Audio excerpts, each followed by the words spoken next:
Thank you so much कि आप unspoken with बत्तों के सीज़न 1 के फाइनल एक क्लोजिंग एपिसोड आप कह सकते हैं, क्योंकि इंडिविजुअली मैं आप सबके साथ में एक एपिसोड कर चुकी हूँ और कई सारे सवाल मेरे छूटे हैं। जब भी मैं एपिसोड देखती हूँ आप लोगों का, मुझे लगता है यार ये भी पूछना था, वो भी पूछना था। तो मे बी ये वो मौका है मेरे लिए कि मैं आप लोगों से वो सवाल पूछूं। एंड प्राइमरली मुझे आपको इसके लिए थैंक यू बोलना है कि इंडिविजुअली मैंने आप लोगों के साथ टाइम लिया, आप लोगों का पूरा दिन लिया मैंने। मतलब मैं 2 घंटे के लिए आपको बुलाती थी और सबको पता है यहाँ पर। हाँ, बकायदा। और हम भी वही सोच रहे हैं कि अब भी सवाल बचे हैं मतलब। अब भी बचे हैं भाई। लेकिन एक दूसरे के टाइम के हिसाब से और दिन के हिसाब से अलाइन करके, मुझे पता है सबके अपने अपने कुछ ना कुछ थे और आप फिर भी यहाँ पर हो। So thank you so much for being here. It really really means a lot to me. सवालों का सिलसिला शुरू करते हैं। तो राइटिंग के वर्ल्ड से ना story teller, poet, author, theatre writer सब कोई यहाँ पर हैं। तो राइटिंग के बहुत अलग अलग पहलुओं पर हम बहुत कुछ बातें कर सकते हैं और जान सकते हैं। लोगों को जो देख रहे हैं इस एपिसोड को, उनके लिए भी हम चाहते हैं कि डिफरेंट एस्पेक्ट्स ऑफ राइटिंग उन तक पहुँचे एंड ऑनेस्टली पहुँचे। इस इंडस्ट्री को लेकर बहुत सतह लेवल पर ही लोगों को पता है। मुझे भी बहुत ही ऊपरी लेवल पे ही पता था कि अच्छा, और आप जब तक एंटर नहीं करते हो आपको बहुत कुछ आइडिया नहीं लगता है। कई साल निकल जाते हैं एक्चुअली समझने में कि हाँ आप यहाँ पर पैट जमा सकते हो कि is it something else that you are suppose to do. And it is the honest truth that I personally feel many a time. So मैं उस स्पेस से बातचीत करना चाहती हूँ कि हम उस ऑनेस्टी के साथ में इस बातचीत को कैरी फॉरवर्ड कर सकें कि हम अपने अपने इंडस्ट्री में किस लेवल पे हम फंक्शन कर रहे हैं, सस्टेन करने के लिए क्या लगता है और ग्रो करने के लिए हमें किस डायरेक्शन में हम ऑडियंसेस को जो है बता सकते हैं कि इस डायरेक्शन में हम मूव फॉरवर्ड करें। तो शुरुआत करते हैं।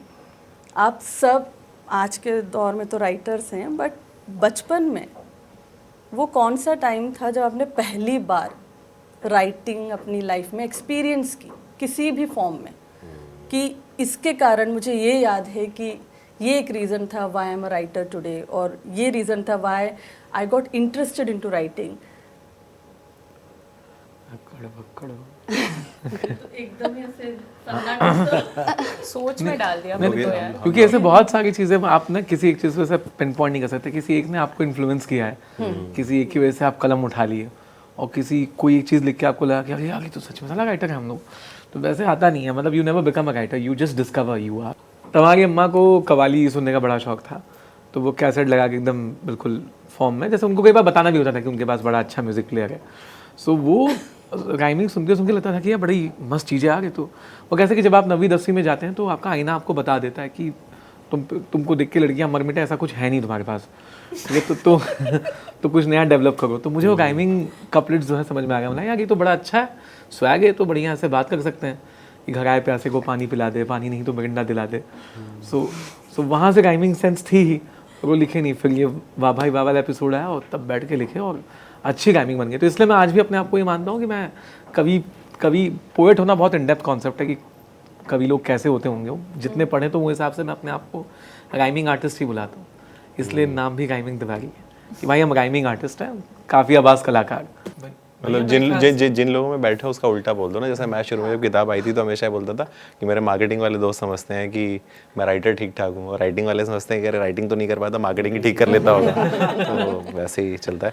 मुझे राइटिंग का तो खैर बहुत बाद में ख्याल आया था। पढ़ने को लेके जब राकेश बोल रहा था तो मुझे याद आया कि क्लास 3rd में जब गर्मी की छुट्टी होती थी तो हम लोग वो कहानी कॉमिक्स और ये वो, जैसे मैं कोई रिश्तेदार आया तो हमारे रिश्तेदार कम से कम इतने सोबर लोग आते थे कि जब वो जाते थे तो उनको स्टेशन छोड़ने हम लोग जाते थे और वो कॉमिक्स दिलाते थे। तो जैसे ही कोई आता था मैं पूछता था कब जाएंगे। हम छोड़ेंगे कि कब जाएंगे भाई। और ये सवाल ऑड होता है, ये मुझे बहुत बाद में समझ में आया। और एक बार हमारे एक मामा है, इंटेंशन तो प्योर था।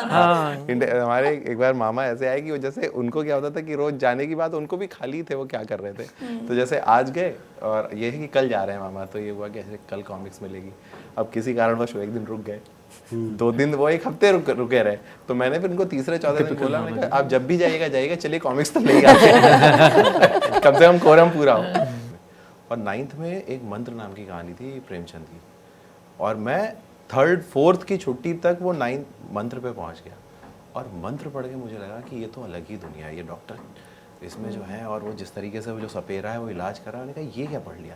तो वो पहला राइटिंग की कोई बहुत बड़ी चीज़ है, क्योंकि बाकी सब एयर तक कुछ भी ऐसा नहीं था। उसमें बहुत सारी पोएम जो अभी भी, झांसी की रानी वाली पोएम थी, और गोपाल दास नीरज की थी, जलाओ दिए पर रहे ध्यान इतना अंधेरा धरा पे कहीं रहना जाए, ये सब तो था। लेकिन वो जो कहानी से पहला वो हुआ, वो वहाँ पे बिल्कुल लगा कि ये अलग कुछ खुल गया।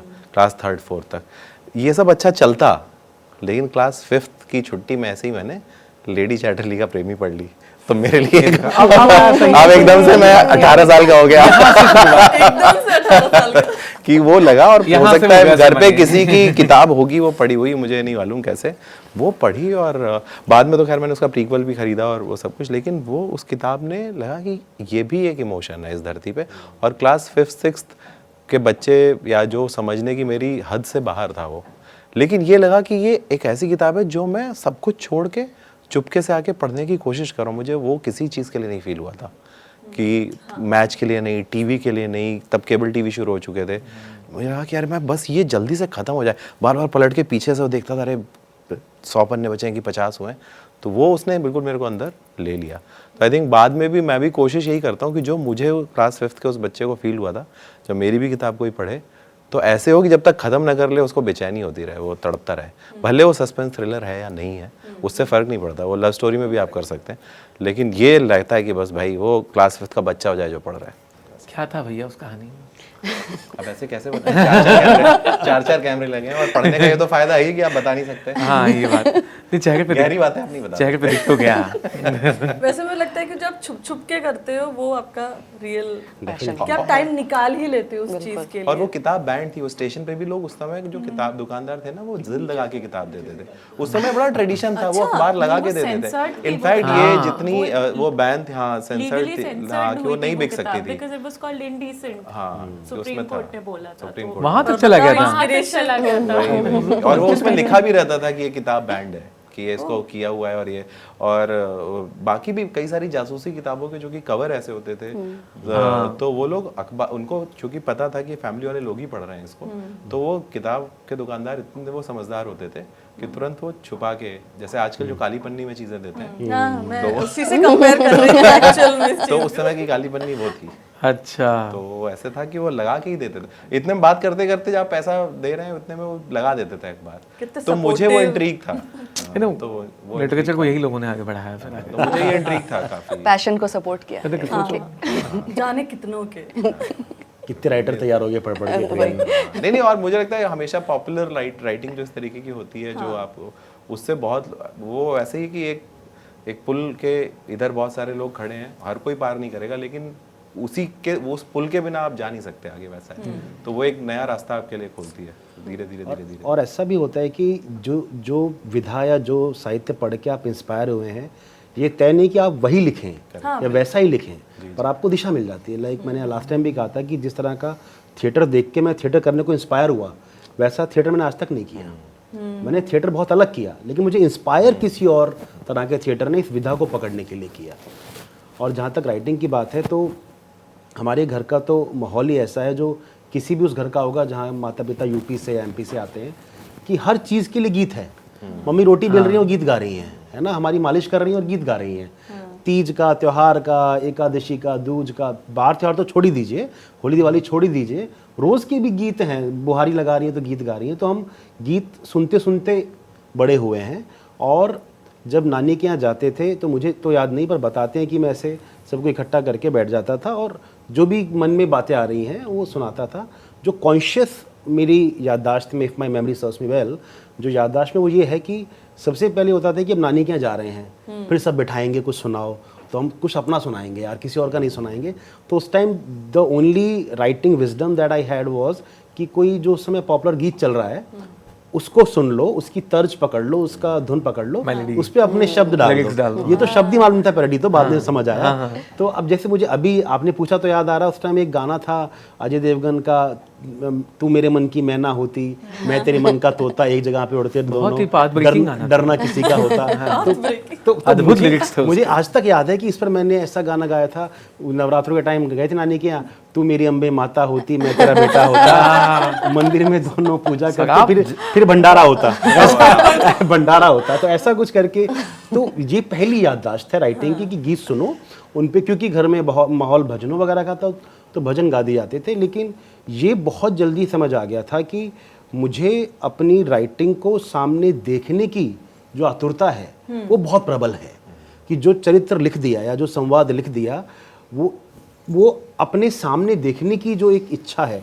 इसीलिए नाटक में बहुत जल्दी हम लोग, अब मैं आ गया 6ठी 7वीं क्लास में ही, और मुझे आज तक याद है पहला नाटक कुछ नहीं था, बॉर्डर फिल्म का सीन उठा लिया था कि तू सनी देओल है, तू सुनील शेट्टी है, तू ये अक्षय खन्ना है, स्कूल में 6ठी 7वीं क्लास में ही। और वहाँ से देख देख के लिख के वो VCR पे चला के फिल्म डायलॉग लिख के वैसे मेकअप करके एज इट इज़ बस नाटक कर दिया, दिखा दिया ऑडियंस को। उसके बाद फिर स्कूल में ही धीरे धीरे फिर नाटकों की तरफ आ गए, बिना नाटक देखे कि नाटक क्या होते हैं, क्योंकि स्कूल में तो सबके नाटक होते ही, स्किट होता ही है। जब DU में आए तो DU में आने के बाद एक क्रांति सी आ गई। एक तो पहले 10वीं के बाद 11वीं में इंग्लिश मीडियम में आए, फिर DU was a culture shock for me. वहाँ आकर लगा कि यार उपन्यास, तो हमारे घर में उपन्यास शब्द बैंड था, मतलब कैसा नहीं, उपन्यास ही बैंड है, क्योंकि उपन्यास बुरे होते हैं, उपन्यास में गलत बातें लिखी होती हैं। तो वही सब चंपक और ये सब किताबें वगैरह, चंदा मामा, वो सब पढ़। DU ने मेरी राइटिंग का जो भी करियर रहा है उसमें बहुत बड़ा कंट्रीब्यूशन दिया है। वाद विवाद होते थे, प्रतियोगिताएं होती थी, अलग अलग प्रोफेसर्स आते थे, कविता की गोष्ठियाँ हो रही हैं, सब हो रहा है। तो वहाँ आकर पता चला कि नॉवेल्स ही पढ़ सकते हैं, या आप न्यूज़पेपर आर्टिकल्स में भी बहुत अच्छी बातें लिखी होती हैं। तो वहाँ से पढ़ना, और मेरी राइटिंग का सारा श्रेय जाता है रीडिंग को। जितना पढ़ा है उसी का कुछ अंश लिख दिया है। तो ब्यूटीफुल जर्नी पूरी बता दी जो है कि कहाँ से हम शुरू लोग तो स्कूल कॉलेज सब पकड़ लिया, अब देखो। पूरा ऐसे सब। बस ये है कि मेरे और मुझे लगता है जो फ़र्क है सर में, कि जैसे एक जो मोहल्ले के शरीफ बच्चे जो होते हैं उनका जो रूट होगा वो ये है, और जो बच्चे अखबार वाली किताब निकाल लेते हैं उनका तो रूट बस ये इतना है। ही है। देखो रूट जो भी है, जर्नी तो सर बिल्कुल ठीक बोल रहे हैं, बिकॉज ये एक्सेस तो हमको अभी था ही नहीं कि हम दुकान पे किताबें भी लेकर आ सकते हैं। वो कभी, वो सब कॉलेज में आने के बाद ही हमको सब बातें समझ आई। तब इंटरनेट नया नया आ रहा था, तब सीधे बच्चे थे क्या तुम? पता नहीं सीधे के थे, बिकॉज ये बात भी सच है कि बहुत से स्कूल में लड़कों के ग्रीटिंग कार्ड बनाए लड़कियों के लिए, कि उनकी प्रेमिका ये तो हमने ग्रीटिंग भी कार्ड किया पे है। कविताएं लिख के दी बकायदा, हैं और हाँ। स्केच बना के दिए हैं। वो काम भी किया है, पर वो भी यार दोस्ती में कर दिया। राइटर होने का सबसे बड़ा डिसएडवांटेज ही सबसे वही है कि बड़ा। आपके रिश्तेदारों को पता चल जाता है कि आप लिख सकते हैं। और अनामिका जी आज तक, अब हमारी जो बेगम है, पता नहीं कौन देख रहा होगा, हमारी बेगम के रिश्तेदार जो स्कूल में पढ़ाते हैं उनके लिए स्किट लिखना पड़ता है, और ऑर्डर आता है सीधा ऑर्डर, अतुल जी एक टीचर्स डे पे 5 मिनट का प्ले इंग्लिश में लिख के भेज दीजिए, बस भेज दीजिए। अब भेजना पड़ता है, क्या करें। तो आप एटलीस्ट अपने प्रोफेशन से रिलेटेड तो हेल्प कर रहे हैं। मैं तो कॉर्पोरेट ईमेल्स लिख के देती हूँ I'm sure, मेरे I'm sure. यार ये ऐसे ड्राफ्ट करके दे दे, बॉस को ये कहना है जो है। तो राइटिंग तो हर तरह की है। एग्जैक्टली। आयुषी, हाँ मतलब आप लोग की सारी बातें सुनकर मैंने कभी ऐसा सोचा नहीं that when did it exactly start for me. I just remember, मतलब मैं ज़्यादा बोलती नहीं थी जब छोटी थी, तो ज़्यादा दोस्त नहीं थे। टीवी देखती थी दिन में आधे घंटे कभी भी, और जो कैसेट्स, उस वक्त कैसेट्स होती थी बहुत, तो उस वक्त शुरू हुआ था कि कैसेट के पीछे लिरिक्स भी लिख के आने लगे थे कुछ कुछ गानों के। ये बड़ा मस्ट रहता है। हाँ तो मुझे सिर्फ वही समझ में आता था उस वक्त, दोस्त नहीं थे, खेलने का नहीं था, कुछ नहीं। तो आप अपने में ही रह रहे हो, मैं अपने में ही कहानियाँ बनाती थी, अपने साथ ही खेलती थी गुड्डियों के साथ, और खुद ही गाने लिखती थी वो सारी चीज़ों के। उस वक्त समझ में नहीं आ रहा था कि इसे लिखना कहते हैं या क्या कहते हैं, but it was just a way for me to escape into this magical land that I had created, you know. तो वो चलता रहा काफ़ी समय तक। फिर 2011 में आई थिंक मैं स्टैंडर्ड 11th में होंगी, और लाइफ समझ में आने लगी थी तब तक थोड़ी सी, और बहुत सारी ऐसी चीज़ें थी खुद के बारे में जो समझ में नहीं आ रही थी। और फिर मैंने एक पोएट की एक स्टोरी पढ़ी हम लोग के CBSE के किताब में, आगा शाहिद अली जी। उन्होंने एक कविता लिखी थी farewell, which was actually a poem about the separation of India and Kashmir. लेकिन वो इस तरीके से लिखी हुई है वो कविता कि लगता है कि किसी a person is longing for his lost lover. वो पढ़ने के बाद फिर I don't think I was ever the same again. उसके बाद से एक आउटलेट टाइप का आ गया था मन में. हर जो क्लास में समझ में नहीं आ रहा है, मैथ्स क्लास में समझ में नहीं आ रहा है, किताब रख के पढ़ो इसके पीछे. इंग्लिश क्लास में ये टीचर पका रहा है तो पोएम्स लिखो अपने चीज़ों के पीछे. So it started this sort of rebellion inside me जो रुका नहीं. जब तक पढ़ रही थी तब तक वो चीज़ कभी रुकी नहीं. लॉ स्कूल में जाती थी, जो चीज़ें मतलब टीचर्स बकवास करते थे, समझ में नहीं आता था, बोर लगता था मुझे. तो मतलब मेरी इतनी किताबें सीज हुई हैं, सस्पेंशन तक बात आ गई है इस चीज़ को लेके कि किताब के पीछे मैं दूसरी बुक लेकर के पढ़ रही हूँ. स्कूल में प्रिंसिपल ने बुला लिया है क्योंकि उन्होंने मेरी डायरी सीज की है और उसमें सिर्फ मतलब पोएम्स लिखे हुए हैं. फिर वो मुझे बोलती है तुम्हारी राइटिंग तो समझ में नहीं आ रही है, मुझे इतनी गंदी है, लेकिन लिखती हो तो लिखा करो. मैंने बोला बस पापा को मत बताना सिस्टर बस, क्योंकि ऑप्शन नहीं होता है यार छोटे शहर में. मतलब writing is it was never really an option. Like even I didn't know that this can be an option for me. तो लॉ स्कूल वैसे निकलता गया. 5th ईयर तक पहुंची, तब तक शायद लॉ की कम किताबें पढ़ी होंगी, लेकिन ऊपर वाले लाइब्रेरी की सारी किताबें पढ़ ली थी ऑलमोस्ट. फिर खुद की किताब लिखी. तब तक नहीं समझ में आया कि लिख पाती हूँ.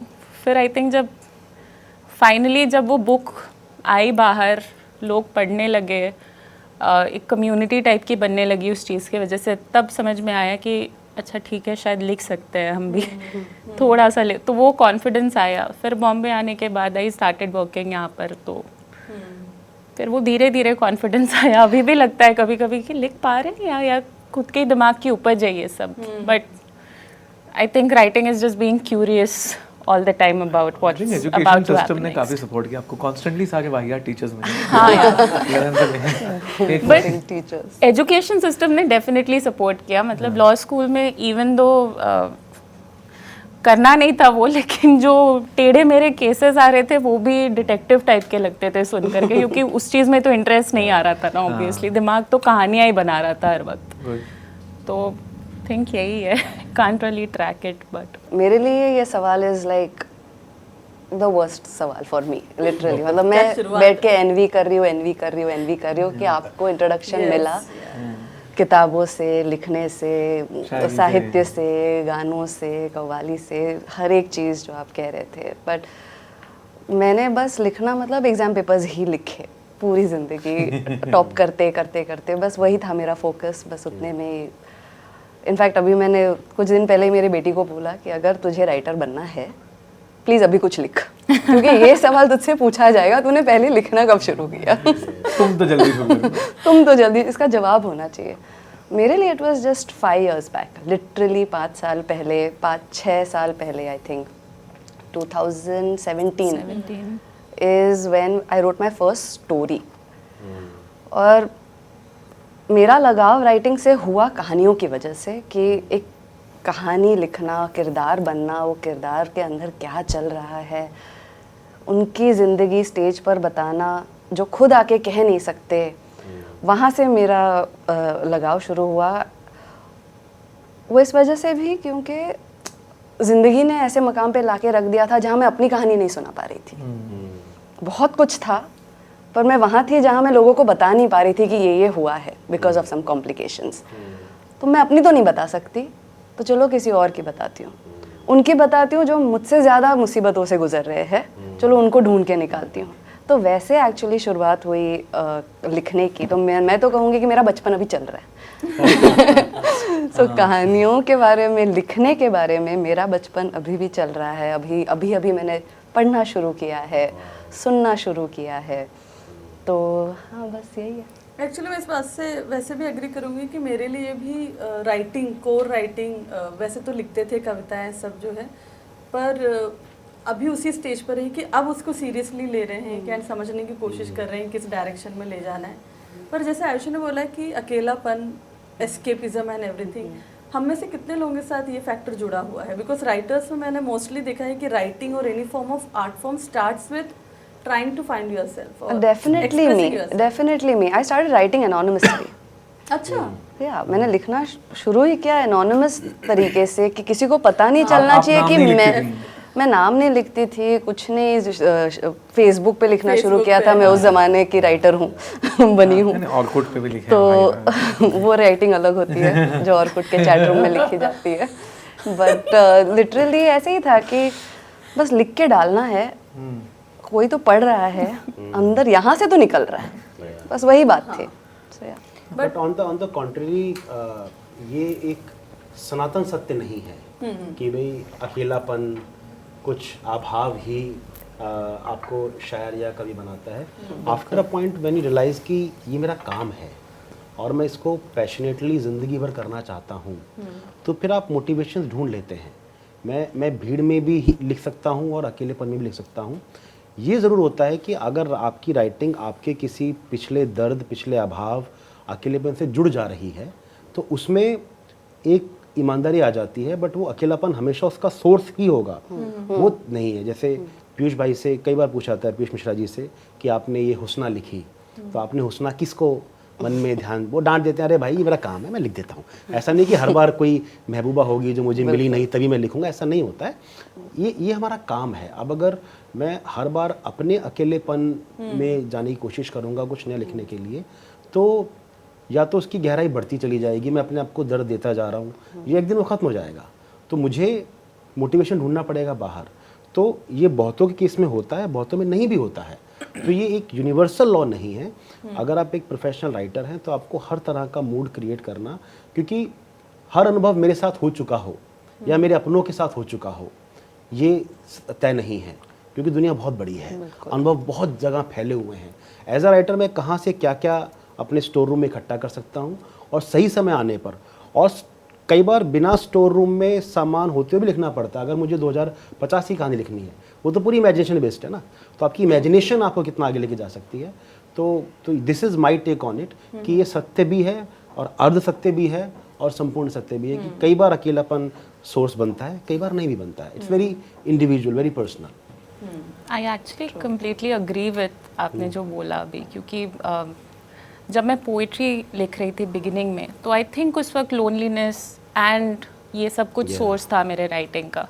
बट पिछले 6 साल से जब से प्रोफेशनल राइटिंग शुरू की है, एट वन पॉइंट वो चीज़ चली गई completely, and I was like अब तो नहीं है वो चीज़। I mean how do I, मतलब मेरे I don't have a muse any more, you know. But then gradually I realise that it's सब कुछ ऑब्जर्वेशन के बारे में है at the end of the day. Like writing is primarily about observation, being able to put yourself in the shoes of the other person, and that power of imagination that goes with it. So I completely agree with sir जो बोल रहे हैं यहाँ पर। I mean it can be a starting point, but वो fuel खत्म हो जाता है, but it's a great starting point. Singer writer आपको एक चीज़ जो अलग बना देती है पूरी दुनिया से, कि सबने महसूस करी हो और आपको वो बतानी है। सो अगर आपने या तो पेंट ब्रश उठा लिया और डार्क रंगों वाला चित्र बना दिया, अगर बहुत वैसे इमोशन चल गए। सो मेरे लिए तो हमेशा एक्सप्रेशन रहा है कि अगर आज कुछ देख लिया, कोई एक ऐसा सीन, सिग्नल पे कोई बच्चा गुब्बारे ही बेच रहा है और ये आपको छू गया है और आपने कुछ वैसी कविता लिख दी या वैसा कुछ बना दिया, तो एक्सप्रेशन है कि अब मैं बताना चाहता हूँ कहीं पे ये बहुत कुछ छू गया मेरे दिल को। सो उस और वो स्पेस जब तक जिंदा रहेगा आपका, आपके राइटिंग में ऑथेंटिसिटी रहती है मेरे ख्याल से। that curiosity बहुत ज़रूरी है। कमर्शियलाइज तो आप लिख लेंगे, मतलब लिखना पड़ेगा, घर चलना है भाई, लेकिन इट्स आई ऑफन रियलाइज, जब मैं देखता हूँ मैंने पिछले कुछ सालों में कितना लिखा है, और कुछ चीज़ें जहाँ मैं अगर पॉइंट आउट कर सकूँ ये वाला मेरा आइडेंटिटी वर्क है, तो ये वही है जब मैंने उस स्पेस को खंगाला कि अच्छा मुझे छूया क्या क्या है, कौन से अनुभव जो हैं उस जहन से चिपके हैं, वो जब निचोड़ के निकले हैं, तो वो फॉर्म ऑफ एक्सप्रेशन बहुत जेन्युइन लगा है। बाकी जब कहीं से तारीफ मिली यार अच्छे, तुम कहने हैं ये तो ऐसे ही बैठ के लिखी तो 3 कॉफ़ी पीने के बाद आ गई थी कविता। पर एक बात बताओ, हम में से कितने लोग क्लाइंट डीलिंग्स में कितने कंफर्टेबल हैं as creative people, dealing with clients and closing the details of the project, finances, and उसमें कितने कंफर्टेबल हैं आज हम, क्योंकि अब सब डिफरेंट स्टेजेस ऑफ प्रोफेशन में हैं, तो क्या वो नेचुरली आता है या स्ट्रगल किया है? भैया अभी भी सीधे struggle- साइन कर देते हो ना साइन करने से पहले बोलता हूँ मैनेजर से बात करिए। एक्चुअली वो जरूरी होता है। टॉक टू माय नहीं, देखिए मैं आपको एक चीज़ बताता हूँ। मैं ऐसे ये चूँकि ये सभी को एज अ राइटर क्या होता है ना कि हम लोग जो पुराने ज़माने में हमने कहानियाँ सुनी है, और एक बहुत ही अच्छी किताब भी है राही मासूम रज़ा की, सीन 75 नाम की। तो पहले जो मुंबई में इन जनरल, क्योंकि राइटिंग से पैसा टेक्निकली जो मैगजीन्स देती थी वो बहुत लिमिटेड था, पैसा राइटिंग में था शुरू से भी, जो फिल्म भी लिख रहे थे लोग या जो, हाँ ऐसा नहीं है कि नहीं। देखो कोई भी फील्ड हो इस धरती की, कोई भी, वहाँ 80-20 90-10 प्रिंसिपल चलता है कि 10% लोग 90% पैसा उस फील्ड का बना रहे हैं। तो किसी भी फील्ड में आप चल लीजिए, कोई भी फील्ड है, अच्छा आप सॉफ्टवेयर की कंपनी चला रहे हैं, चाहे आप कुछ भी काम कर रहे हैं, चाहे मैनेजमेंट कंसल्टिंग कर रहे हैं, ये ऐसे ही रहेगा, दुनिया ऐसे ही ऑपरेट होती है और कोई तरीका ही नहीं है। बहुत कम लोग हैं जो बोलते हैं कि राइटिंग में नहीं था, पहले भी था ऐसे, लेकिन पहले क्या होता था कि मोस्टली नहीं अरे कमलेश्वर वगैरह, मतलब उस समय जैसे जिस तरीके से पैसा उस समय वो कमा रहे थे, जिस तरीके से राही साहब ने पैसा बनाया, बहुत लोगों ने बहुत पैसा बनाया। बात ये होती है कि जब स्टोरी आती है वो बहुत शुरू के दौर में, साहिर साहब को जब शुरू में आए और वर्सेस बाद में जिस तरीके से उन्होंने ऑपरेट किया, तो बहुत, बल्कि वो साहिर साहब का नाम मेरे को याद आ रहा था जब भी बोला था, कहीं देख लिया हमने कुछ। अल्टीमेटली उनका एक लाइन है, मैं भूल रहा हूँ लाइन, लेकिन उसमें कुल मिला के जो दुनिया ने मुझे दिया वही लौटा रहा हूँ मैं, ऐसा कुछ। हम लोग को जो हमें मिलता तो अल्टीमेटली दुनिया ही से ही सब कुछ है ना, और हम उसको अपने तरीके से प्रोसेस करके वापस कर देते हैं कि जाओ रखो, है ना, तुमने हमें दिया, हम भी तुम्हें दर्द देंगे। जैसे मेरा तो प्राइमरी पर्पस ही ये था कि रुला पाए, बट जो पैसे वाली बात है, हाँ मतलब कि हम आपको, आप किसी को अगर रुला पाओ अपनी राइटिंग से, उसकी आत्मा शुद्ध हो जाती है ना, उस प्रोसेस में आपकी भी आत्मा शुद्ध होती है। इससे ज़्यादा पावरफुल क्या है? हंस तो कोई छिलके से भी देगा केले के, बट जो पुराने समय में भी हम उनमें जो सुनते थे घोस्ट स्टोरीज, तो जैसे कोई राइटर बोलता था कि अब जैसे उस लिख रहा है तो वो बोलता था कि अरे वो बच्चे की फीस देनी है, किराया देना है, जबकि वो आपका हक है, आपने वो काम किया है इस तरीके का। लेकिन उस समय भी ऐसे लोग थे जो धमक के काम कर रहे थे, इस समय भी ऐसे लोग हैं जो धमक के काम कर रहे हैं। बात यह है कि कई बार चूंकि क्रिएटिव फील्ड में बहुत लोग होते हैं तो ये बात अनकंफर्टेबल हो जाती है ना। जैसे नॉर्मली आप एक्टर्स को देखिए, उन लोगों ने बहुत पहले आप देखेंगे तो एक्टर्स के हमेशा से एक उनका कोई काम देखने वाला होता था। उस काम देखने का एडवांटेज क्या होता है? मैंने पूछा एक एक्टर से कि इससे क्या एडवांटेज है, तो होता क्या कि जैसे मान लीजिए मैं अतुल जी के लिए काम कर रहा हूँ कुछ, और ये मान लीजिए प्रोड्यूसर हैं और मैं एक्टर हूँ, मुझे काम करना है, तो जब ये बात करते हैं मेरे से पैसे कि कितने में कर दोगे, तो से मैंने बोला मैं 50 लाख में कर दूंगा, ठीक है, तो बोलेंगे अरे यार बजट का है 45 में देख ले, ठीक है। तो इनके मन में भी आता है यार मोल भाव कर रहा है, काम करना है, बातें भी बड़ी बड़ी कर रहे हैं कि अरे कुछ करेंगे, कुछ दुनिया बदल देंगे, कुछ नया करेंगे। बट वर्सेस जब मेरे बीच में एक फिल्टर आ जाता है, आयुषी आ गई, आयुषी समझ लीजिए मेरा काम देखती है, तो मैं तो सामने फ्रेम में दिख नहीं रहा हूँ वहाँ पे, मैं अपने कमरे में बैठा हुआ फ़ोन पे हूँ, और आयुषी ने बात की, उन्होंने कहा मैं सर से बात करती हूँ। सर ने बोला कि सर ये 45 तक बोल रहे हैं, करना है क्या? कहते हैं उनसे 47 में करा ले। तो आपने बोला कि अरे सर कह रहे हैं देखिए 50 है, लेकिन आपके साथ उनका काम कर रहे हैं बहुत, मैंने स्क्रिप्ट भी बहुत अच्छी है, सारे बहाने दुनिया भर के जो मैंने बोले भी नहीं है वहाँ से, बट वो 45 का 47 हुआ एंड येट बोला, और आपने उन पर बोला एहसान की तरह 50 का था, लेकिन केवल आपके लिए वन टाइम मैं इतने में। बट ये एक्टर्स ने बहुत पहले क्रैक कर लिया था, है ना ये चीज़। तो लेकिन उससे एडवांटेज क्या होता है, जब आप सेट पे जाते हो, पैसे की एक खिचपिच हुई है आपके बीच में, वो भी कह रहा है अरे यार 45 था, 2 लाख एक्स्ट्रा देने पड़ रहे हैं, कहीं और से किसी और का कम करना पड़ेगा, तो राइटर का जो कम कर दोगे आप पैसे, वो अलग बात है। लेकिन जब आप सेट पे जाओगे, आप काम करने जाओगे, तो मेरी चूंकि आपसे सीधे पैसे की बात नहीं हुई है, तो मैं ऐसे मिलूंगा जैसे बचपन के दोस्त हैं। हाँ, ये बहुत बड़ा एडवांटेज है ना। तो इसीलिए मुझे ऐसा लगता है कि पैसे की बात अगर आपको डायरेक्टली भी करनी पड़ रही है, क्योंकि हर कोई उस स्टेज में नहीं होता कि डायरेक्टली करे, लेकिन आपको ना ये वैसे है कि साल भर में आप कॉर्पोरेट में नौकरी करते हैं तो आपको 23 छुट्टियां हैं या 40 छुट्टियां हैं, वो आपका हक है, आप नहीं ले रहे तो आपकी गलती है। वो कंपनी ने पॉलिसी बनाई तो बताया ना भाई आप इतनी प्रिविलेज लीव लोगे, करोगे, अब आप नहीं कर पा रहे हमारे शर्म के, क्योंकि आप ऐसे बॉस हैं कि अपने नीचे वालों को नहीं देते, तो आपको भी गिल्ट होता है, लेकिन वो आपका हक है।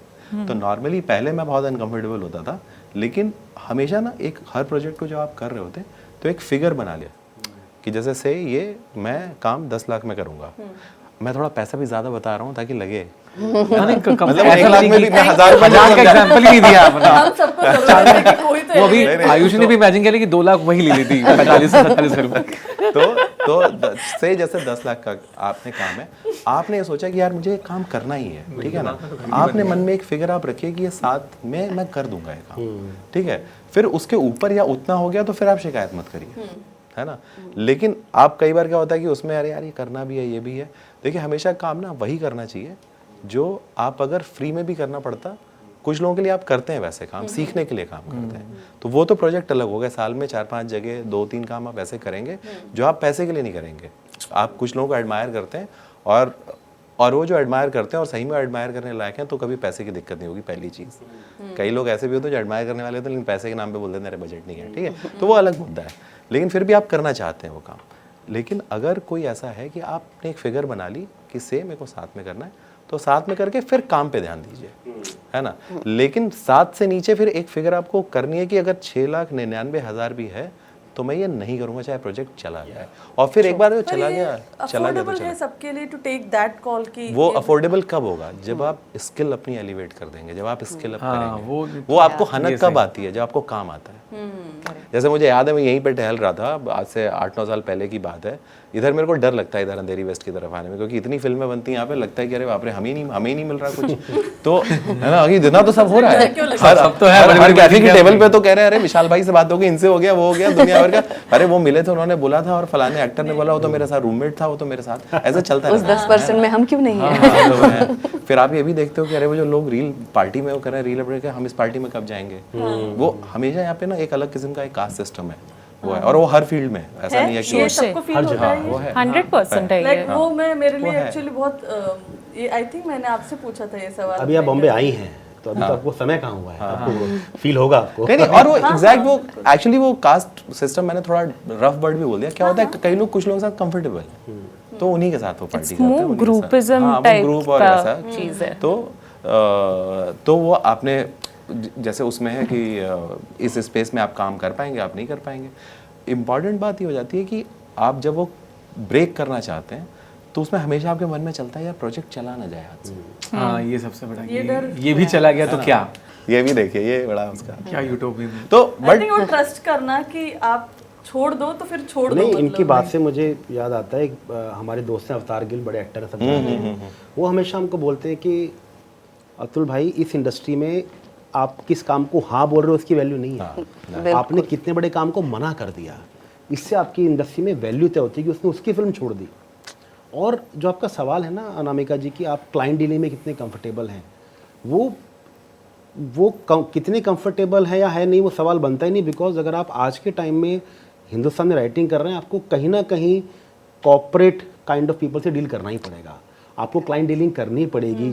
And they work on dates, they work on EOD तक आ जाना चाहिए, हमारा डिलीवरेबल है, और दे वर्क ऑन फिगर्स। तो आज के टाइम में आपको सीखना ही पड़ेगा और ये हर वक्त हर एक दौर की रिक्वायरमेंट होती है। जैसा सर ने कहा कि राइटर्स के पास पहले भी पैसा था। मंटो खुद अपनी जो किताब के ऊपर और आगे और पीछे उनकी एक पैरा लिखा होता है, उसमें लिखते हैं कि मैं अनलिखे अफसानों की पेशगी वसूल चुका हूँ, इसलिए कोफ्त हो रही है कि एडवांस ले लिया है मैंने और मैंने कुछ लिखा नहीं है। तो क्लाइंट डीलिंग वो भी कर रहे थे, उनके पास भी EOD का डेडलाइन था कि शाम तक एक कहानी लिख के देनी है क्योंकि एडवांस आ चुका है। तो आज के टाइम में आप इसको अवॉइड नहीं कर सकते हैं। आप कितना टैक्टफुली उसको, कितना उसको एक्सेप्टेंस, तो दुनिया की आधी प्रॉब्लम्स का वैसी सोल्यूशन है। आप एक्सेप्ट कर लो कि ये क्लाइंट है, इसी लैंग्वेज में बात करेगा। इसको आप कैसे टैकल करें कि मैं जो डिलीवर कर रहा हूँ उसकी क्वालिटी भी हैम्पर ना हो, क्योंकि ये तय है कि 10 साल बाद कोई आपकी वो कहानी पढ़ेगा जो आज आपने क्लाइंट प्रेशर में लिखी है। वो भूल जाएगा क्लाइंट कौन था, भूल जाएगा एडवांस आ रखा था, वो सिर्फ आपकी कहानी जज करेगा कि इसकी कहानी लिखी है। देन जो कांट गोना एक्सप्लेन किया तो क्लाइंट प्रेशर में लिखी थी इसलिए अच्छी नहीं लिखी, तो वो आपकी कहानी पढ़ेगा। तो आपकी स्टैम्प उस कहानी पर, उस कविता पर, उस नाटक पर होनी बहुत ज़रूरी है। ये आपका पर्सनल बैटल है। क्लाइंट अपनी जगह गलत नहीं है, उसका काम ही है। The person sitting in that office has to justify his और सैलरी। उसको बॉस को बोलना है कि सर मैंने दीपप्रकाश से प्रेशर बना दिया, वो देगा रात तक, उसका काम है सर। ये वो गलत नहीं है, गलत आप भी नहीं है।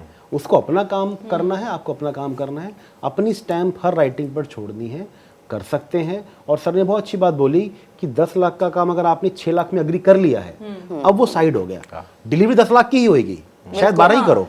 डिलीवरी 12 लाख की होगी, 10 की होगी, डिलीवरी 6 की नहीं की, अरे कम मिल रहे तो खराब लिख दो, वो आप कर ही नहीं सकते। कर रहे हैं then it will come back to you. तो money this becomes is- just something जो बैकग्राउंड में चला गया, अब आप जैसा काम करेंगे वैसे ही करेंगे Exactly. end of the day। See, पहली अपने meeting में आप तय हम करो। जब अपने आप को मार्केट में रखते हैं एक तरीके से, हम अपने आप को ब्रांड बनाने की कोशिश कर ही रहे हैं, और फिर आप उस ब्रांड पे टिकना हमारा काम है। फिर आप वो फ्री भी दे रहे हो या पैसे दे के दे रहे हो, पर उसके साथ में अपनी यूएसपी समझना, उसे डेवलप करना, ताकि जब क्लाइंट आपके पास आ रहा है, वो आपके काम के लिए आ रहा है, तो वो टांग कम अड़ाएगा। आपको ये अगर पता मैं सब कुछ कर लूंगा, तुम जो बोलो मैं कर लूंगा, क्लाइंट ने बोला तुम ये भी ऐड कर दोगे, वो भी कर दो, हाँ मैं कर लूंगा, मैं ये भी कर लूंगा, वो भी कर, मैं पोइट्री भी लिख दूँ, मैं स्टोरी भी लिख दूंगी, तुमको जो चाहिए। नहीं भाई, मुझे सिर्फ फिक्शन स्टोरी आती है, मैं वही लिखूंगी, भले ही मैं लिख सकती हूँ, बट अपना ब्रांड बनाना, अपनी यूएसपी क्या है समझना, वो जब करोगे ना, तब क्लाइंट भी कम अड़चने डालेगा आपके काम के अंदर, वो आपको छोड़ देगा कि तुम्हें पता है तुम्हें क्या करना है। तो वो बैलेंस बहुत ज़रूरी है। अपना वैल्यू समझना, अपनी ज़रूरत समझना, आपके घर की ज़रूरत की, अगर आपके घर की ज़रूरत ऐसी है कि आपको चलेगा 20,000 में वो करना, भले ही कोई 50 में कर रहा है, तो ठीक है कर लो, पर फिर वही है जैसे कह रहे हैं कि खुशी खुशी करो, दैट बैलेंस। बात मेरे ख्याल से ना डीलिंग्स में जो कंफर्ट चला जाता है, या लगता है कि नहीं यार, वो कई बार जो सर ने कहा कि स्किल एलिवेट अगर नहीं हुआ है, या आप जानते हो कि यार अब तक आप इतने पके हुए, इतने मजे हुए खिलाड़ी नहीं हुए हो कि आप उस पर एक स्टैम्प रख सको कि यार मैं तो इतने में तो इससे कम तो नहीं कर सकता। आपको पता है कि शायद कि हल्का फुल्का मामला हो जाता है मेरा, या अभी मैं उतना शार्प नहीं हुआ हूँ, या जैसे कि सोशल मीडिया के ज़माने में अभी मेरे को उतने नंबर्स नहीं हैं कि क्या है, मैं जानता हूँ कि फलाने यहाँ से काम गया तो अगले वाले के पास जो नंबर्स भी हैं, सब कुछ है, वो तो इनसाइट्स भी दे देगा भाई। सो वो कहीं ना कहीं होता है, तो वो कॉन्फिडेंस, उस डिस्कम्फर्ट को मैनेज करने के लिए जो कॉन्फिडेंस है, वो दो ही चीज़ों से आ सकता है। एक तो यार तो स्किल सेट होगा ना, मैं तो जब भी बात करूँ 2 लोग बात करते हैं, एक तो मैं और मेरा इम्पोस्टर, है ना, कि पागल हो गया, ये छोड़ गया, ये भी चला गया, एक चला गया तो उसके बाद खाली हो गया तो फिर खत्म, है ना सर्वाइवल। और फिर मैंने तो हर काम को जैसे नाम देके रखा हुआ है कि सैटरडे वाला शो डी मार्ट का है, तो सैटरडे वाला शो डी मार्ट का है, उसके अगले हफ्ते हाँ उसमें स्कूल की फीस निकल जाएगी। सो वो भी आता है, सर्वाइवल तो आता ही है, बट देन यस दी वो कहीं ना कहीं, because my wife was saying this the other day कि कभी तुम्हारे पास इतने कभी इंस्टाग्राम नंबर्स नहीं हुए ना कि तुम किसी कॉलेज फेस्ट वाले को बोल सको कि इतने में आ जाऊंगा। So my conversation always begins with कि नहीं यार कुछ तो होना चाहिए, से लेकर अच्छा फ्लाइट तो कर देंगे ना। वो लगता है कि अरे यार, तो क्योंकि सर्किट में जितने हैं फलाने के नंबर्स, फलाने के फलाने के वो, सो वो कहीं ना कहीं अंदर एक विश्वास आना बहुत जरूरी है। नहीं यार मैं जितना करूँ इतना तो डिजर्व करता हूँ, उसी से वो टैकल हो सकता है। तो बाकी सारे जो एस्पेक्ट्स है वो कहीं ना कहीं डिमिनिश हो जाते हैं। Correct, it's the moment we have that confidence. वो कॉन्फिडेंस, अब सबका कॉन्फिडेंस अलग चीज़ों से आता है। कुछ लोगों को लगता है मेरे पास नंबर स्ट्रॉन्ग है, then I can deal with it because my numbers will speak for themselves. कुछ लोग लगता नहीं यार ये जो मैं करता हूँ बस मैं कर सकता हूँ, जाइए आप कहीं पर, नहीं दे पाएगा कोई। सो आपको वो ढूंढना है कि आपका कॉन्फिडेंस क्या है, जिसके वो देखो हम लोग कार्ड खेलते थे ना रेसलिंग का कि रैंक वन फेंक दिया है अब आएगा सब, अब इसके आगे नहीं कर पाओगे तुम। मेरा इक्का ये है। कई बार होता है कि वो आपने जो प्राइस बोला वो हाँ कर गया, अरे खींच होती है कि यार लेकिन है ये ना, तो कम बोल दिया। अरे ये यार, हाँ एग्जैक्टली, आर्टिस्ट का ये आता है, मैंने कम तो नहीं बोल दिया। ऐसे कैसे मान गया एक ये? बार भी नहीं बोला कम कर दिया। मैंने तो अच्छा खासा मोबाइल कंपनी की ऐड किया था, वॉइस ओवर किया था, Yeah. मैंने कहा कि इससे कम नहीं लूंगा। मैंने हाँ that's not a problem, what we will talk about. कैसे ज्यादा क्या बोलना घुमाऊं की थोड़ा सा और हाँ, बोलो। और मैनेजर भी नहीं था कि जो ने कि तिवारी जी मैंने मान गया, वो नहीं मान रहे, मैंने ही बात की थी। बट सर आई बिलीव कि आपका जो काम है ना, हाँ। वो आपको इतना कॉन्फिडेंस जरूर देगा, और कोई नहीं देख पा रहा है। आप तो देखिए कि आप 5 साल बाद 10 साल बाद इस काम की वैल्यू क्या होने वाली है। बिकॉज मैं अपने बहुत से दोस्तों साथियों को देखता हूँ किसी भी मजबूरी में काम के साथ कॉम्प्रोमाइज करते हुए, और मैं उनको बहुत समझाता हूँ कि भाई आज वक्त तेरा नहीं है, कल होगा। ऐसा काम मत कर दो कि तुमको यूट्यूब से वीडियो हटाने पड़े, क्या ये वीडियो को देखना ले, या ये किताब हटवा दो मार्केट से कि कोई पढ़ना ले। ऐसा काम नहीं करना चाहिए। हम लोग थिएटर करते हैं, कई बार हाउसफुल होता है, कई बार 400 के हॉल में 20 लोग बैठे हैं। मैं एक्टर कांड से कि 20 लोगों का एक्टिंग करो, उसको तो ये मान के करनी है कि 400 कुर्सियां तो है ना, लोग हैं कि नहीं है, मेरे सामने मेरी 20 ऑडियंस बैठी है। तो हमको अपने आप को वो कल्चर देना पड़ेगा कि once the price is fixed, चाहे मेरे मन का है चाहे नहीं है, अब let the writer, let the theatre maker work and give his or her best to the client. Correct. That is the only thing that I personally stick to. किस किस के दिमाग में यूट्यूब वीडियो आया जो हटाने की जरूरत है, इस दौरान? हमारा तो कोई है ही ऐसा कोई काम किया है? नहीं, हमारा तो वीडियो ही मेरे नहीं देखो इसीलिए तो बहुत सारे नहीं है ना, लोग पूछते हैं और क्यों नहीं डालते, क्योंकि वही है कि नहीं वो डालेंगे कि भाई जिसमें खुद को नहीं लग रहा है कि मजा है या अपने दिल से निकली हुई चीज नहीं डालेंगे ही नहीं। या नहीं और एक चीज़ और है जो बहुत सारे जो यंग लोग आते हैं इस फील्ड में, अगर आप देखोगे तो कई बार वो कूल होने के चक्कर में, बहुत ऑथेंटिक होने के चक्कर में कई बार क्या होता है ना कि आपको पता है कि ये बोल दूंगा ना तो थोड़ा कमेंट आ जाएंगे, थोड़े likes आ जाएंगे, बट आप ये समझो कि हमेशा आप पे एक कैमरा लगा है ना। जैसे मैं जब देखता हूँ तो मुझे हमेशा लगता है कि एक कैमरा लगा है और मेरी लॉन्ग टर्म क्या मैं वैसा व्यक्ति हूँ जो उसको करने में कंफर्टेबल हूँ या केवल इस समय लाइक्स के लिए कर रहा हूँ, क्योंकि कई सारी चीज़ें मैं एज अ पर्सन ही कंफर्टेबल नहीं हूँ, तो मैं केवल लाइक आ जाएगा इसलिए नहीं कर दूंगा ना कोई काम। जैसे हमारे बहुत अच्छे दोस्त हैं मनीष शुक्ला जी, बहुत अच्छी शायरी करते हैं, उन्होंने बड़ा इंटरेस्टिंग चीज़ बोली कि अगर मुझे तबला बजाना आता है और आजकल ट्रेंड गिटार कर रहा है तो मैं गिटार नहीं बजाने लगूंगा ना, तो मुझे तो तबला ही बजाना आता है, तो मैं उसमें ही देखूंगा मैं कितना अच्छा हो सकता हूँ। तो ये हमेशा की हमेशा एक लॉन्ग स्टोरी, और आपने जो बोल दिया कैमरे पे या वो है वो हमेशा रहेगा। आप अगर बिल्कुल ट्रू हैं, उस फॉर्म में ट्रू हैं, तो हमेशा वो बना रहेगा। ऐसा नहीं है क्योंकि हम सारे लोग इवॉल्व करते हैं एज अ पर्सन, जरूर अब ना चाहते हुए कोई ऐसी बात बोल देंगे जो कभी आगे जाके गलत हो जाएगी, क्योंकि हम भी तो इवॉल्व कर रहे हैं ना 10 चीज़ों में, तो वो है। तो लेकिन वो मेरी गलती है ना, वो मैं एक्सेप्ट कर सकता हूँ, लेकिन केवल मैंने अगर चालाकी की होगी पीछे तो वो फिर परमाणु बम की तरह फट जाएगी आगे जाके। और बहुत सारे राइटर्स के साथ हुआ भी ऐसा, नाम तो क्या ही ले। हाँ बिल्कुल होता है, बिल्कुल होता है। और खुद को खटकता है, हाँ, बिल्कुल हमारा जो खटकता है। काम अपना हिस्सा बाहर डाला हुआ है वो एक क्योंकि बहुत मैं ही अपनी स्टोरी में नहीं ला सकता ना। वो एक बहुत ही फेमस किसी स्कल्प्टर मूर्तिकार मूर्तिकार जो होते हैं तो उनको बड़े फेमस है, तो बहुत बड़ी मूर्ति बनाई थी, तो उसकी नाक जो है ना वो हल्की सी टेढ़ी थी, तो उन्होंने कहा कि ये नाक टेढ़ी है, कल ओपनिंग है सुबह, मैं इसको ठीक किए बगैर नहीं डालने दूंगा। तो उन्होंने बोला किसको दिखेगा इतने दूर से, मुझे दिखेगा। तो वो जो बात है कि हम कुछ भी कर ले, सामने वाला भले ही बोले नहीं चल जाएगा, पर जब तक खुद के मन में है ना कि नहीं मैंने पूरा अपना नहीं दिया, मत छोड़ो उसको, आपका एक हिस्सा है बाहर। बट ये सवाल इसलिए पर्टिनेंट हो जाता है, जैसे मेरी जो सर्किल में जो लिट फेस्ट में बहुत सारे लोग जाते हैं, और हम लोगों को 2-3 साल पहले एक दौर ऐसा आया, हमने एक वो हैशटैग चलाया था नो टू फ्री, और मैंने मिट्टी ढक कसम खाई थी कि नहीं जाएंगे, हाँ नहीं जाएंगे, और मैंने मतलब हार्डली 3 पोस्ट लिखे होंगे उस पर, और उस पर 3000 रिएक्शन आए लोगों ने। पहले तो लोगों ने उसको एक तो इतना हाई मॉरल ग्राउंड ले लेते हैं कि साहित्य है तो सेवा है, तो फिर गरीब मरना ही आपकी नियति है ना, वो अलग बात है उसमें। लेकिन एक चीज़ जो निकल के आई, जो मुझे उससे लगा, एक तो बहुत अच्छा ये हुआ कि जो पहले बहुत इनवाइट आते थे वो अपने आप ही फिल्टर होके आने लगे, पहली चीज़ इनको तो नहीं है ना, क्या कि ये नहीं इनको तो नहीं बुलाएंगे, नहीं दूसरे, लेकिन नहीं मुझे मानेंगे।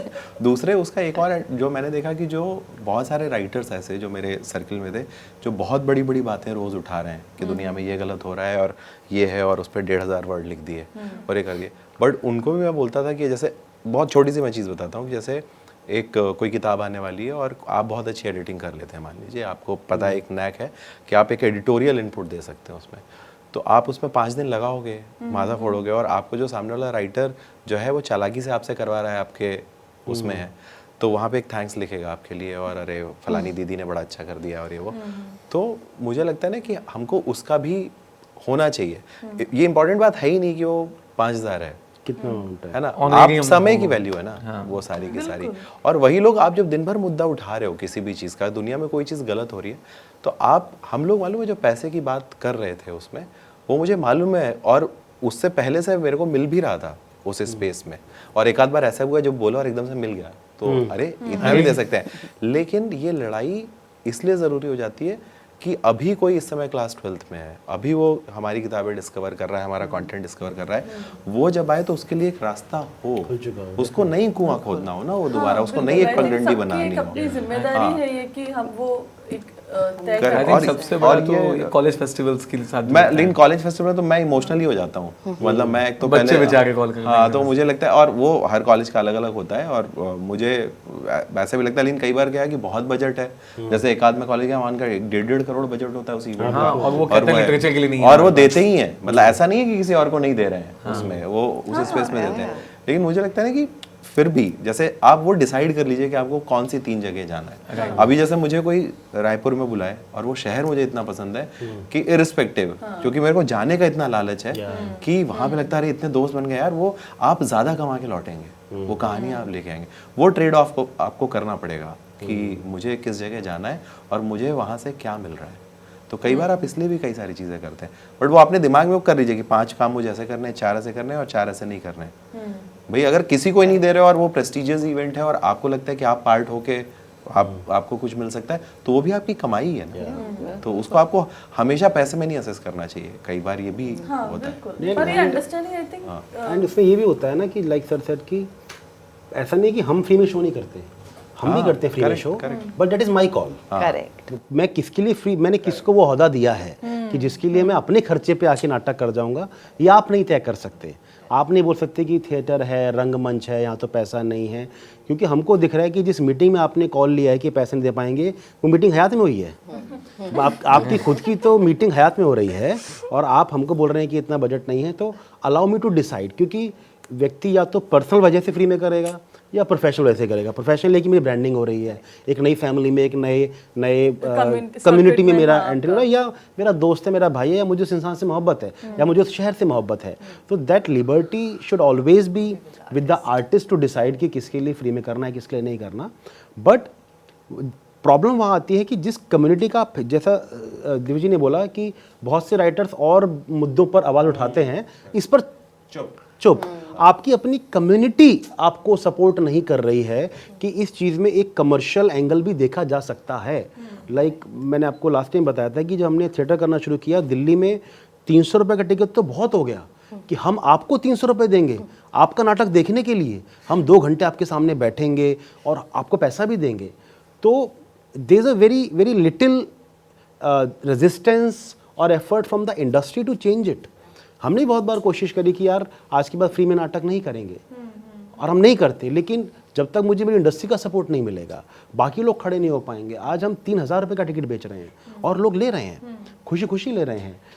तो कहने का तात्पर्य ये कि आर्टिस्ट को should not be scared of the figures, should not be scared of. बहुत से आर्टिस्ट महक जी डर जाते हैं, अरे नहीं इतना बड़ा करना ही नहीं, इतना बड़ा करना ही नहीं, इतना बड़ा अमाउंट आएगा, बड़ा इन्वेस्टमेंट होगा, बड़ा रिस्क होगा। हम वो 200-250 सीटर में हमारे 150 लोग आ जाएं, हम उसी में खुश हैं। वहाँ आकर क्या पूरी इंडस्ट्री बैठ जाती है। यूँ नहीं तो वो मेरे ख्याल बशीर बद्र कह गए थे कि भाई कि राह के पत्थर ही उठा जाते हैं, यहाँ से लोग तो और भी गुजरे होंगे।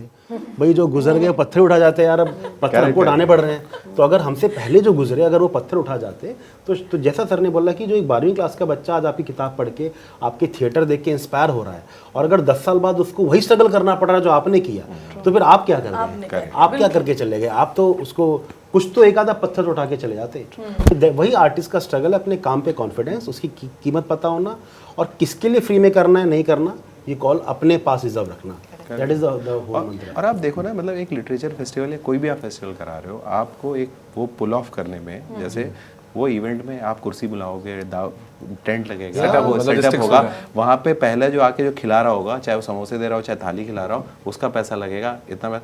आपको अगर इतना ही सेवा का है तो उससे बहुत अच्छी बात है कि जाके आप उस शहर में जो गरीब बच्चे हैं उनकी शादी करा दो, आप किसी स्कूल में जाके कुर्सियां लगवा दो। आप क्यों कर रहे हो? है ना, ये तो सब पेट भरा जब होता है तब उस टाइम की सब खुलती है ना दिमाग की, ये सब है ना। तो आपको अगर इतनी इंटेंशन आपकी प्योर है तो आप कर दीजिए ना।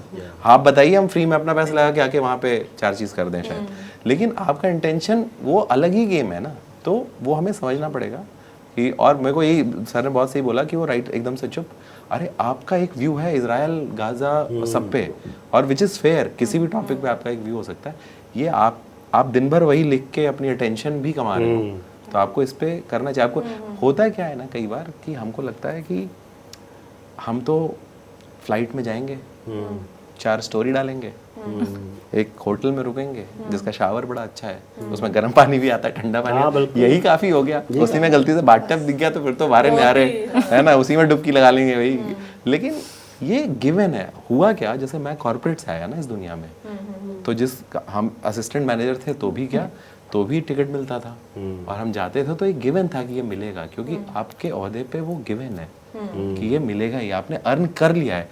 ये नहीं है ना कि अरे हम टिकट दे, अरे क्या आप कर लो कुछ और ना, वही आप किसी को भी बुलाने में, टिकट देने में 10,000 का खर्चा है, रुकवाने में फिर 2-3 हज़ार का खर्चा है, उसी में शाम को महफिल लग गई तो फिर 4-5 हज़ार खाने का भी खर्चा है, तो आप 18-20 हज़ार किसी ज़रूरतमंद को आप दे दीजिए अगर आपका इंटेंशन प्योर है। पर ऐसे अपॉर्चुनिटीज मिस हुई हैं which you think back and की like before answering that question, ये मैं बहुत टाइम से सोच रही हूँ ये बात। इंडिया में ये बहुत बड़ी प्रॉब्लम है दैट आर्ट को अभी भी एज अ हॉबी ही देखा जाता है। तो जो आर्टिस्ट है उनके दिमाग में ये बैठ नहीं पाता है कि इससे हमारा घर चल रहा है, ये हमारी रोजी रोटी है। ये आई डोंट नो, समवेयर ये लोगों के दिमाग में ये चीज़ बैठ नहीं पाई है।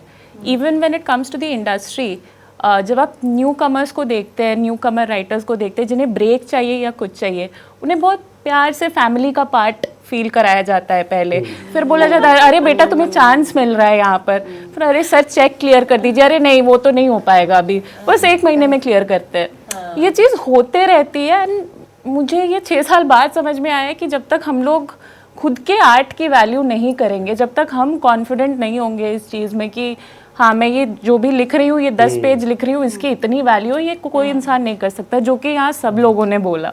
आई think the biggest thing is that you need to start valuing your art, otherwise दूसरे लोग भी उस चीज़ को वैल्यू नहीं करेंगे और आपको इसी तरीके से काम जाने का दुख नहीं हुआ, फिर उसके बाद जब पता चला कि काम किसको मिल गया उससे तो बिल्कुल होता है। क्या गए यार, ये मतलब इसने उठा लिया इसने। नहीं, and you use the word guilt. That's a very operative word here. Yeah. Because वो इस guilt का इस्तेमाल कर रहे हैं ना। या भाई जो लिट फेस्ट कर रहा है या थिएटर फेस्ट कर रहा है, can you negotiate with the flight guy कि यार इंडिगो मेरा फेस्टिवल है, फ्लाइट कम कर दे। वहाँ तो एक्सेसिबिलिटी नहीं है ना, आपको मेक माई ट्रिप पे जाना पड़ेगा। आर्टिस्ट इन पर्सन एक्सेसिबल है, आप उसको गिल्ट में डाल सकते हो। और मेन बात है, जो बहुत छोटा सामान दे रहा है, 5 रुपए का समोसा दे रहा है, उसको आप पूरा 5 देंगे। जो 5,000 की फ्लाइट दे रहा है, उसको आप 5,000 देंगे। वहाँ एक्सेसिबिलिटी नहीं है। Artist is the only factor in this whole ecosystem जिसको आप बात करके गिल्ट में डाल सकते हो। जैसे लिट फेस्ट है, यंग राइटर आएंगे, द पर्सन नेगोशिएटिंग नोज कि वो कहाँ हिट कर रहा है, तो आपको ही पता होना चाहिए कि मुझे हिट कर रहा है वहाँ पर, मुझे हिट होना है कि नहीं होना है। एंड होता है कई बार कि मौके हाथ से निकल गए, बट ये गिल्ट ज़्यादा बड़ा है कि वो गिल्ट ज़्यादा बड़ा है, ये आपको तय करना पड़ेगा। It's a game.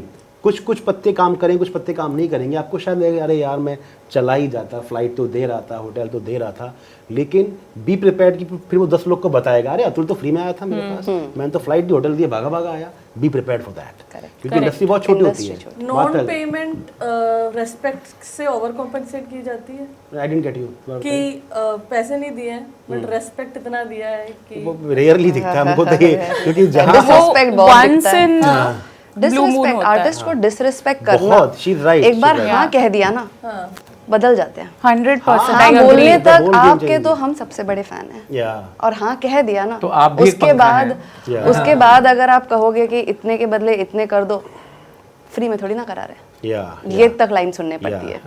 You know it's like, तो and the thing is, you know, एक आर्टिस्ट की लाइफ स्टोरी का जॉनर स्ट्रगल एक्सेप्ट कर लिया गया है, या बस एक्सेप्टेड है।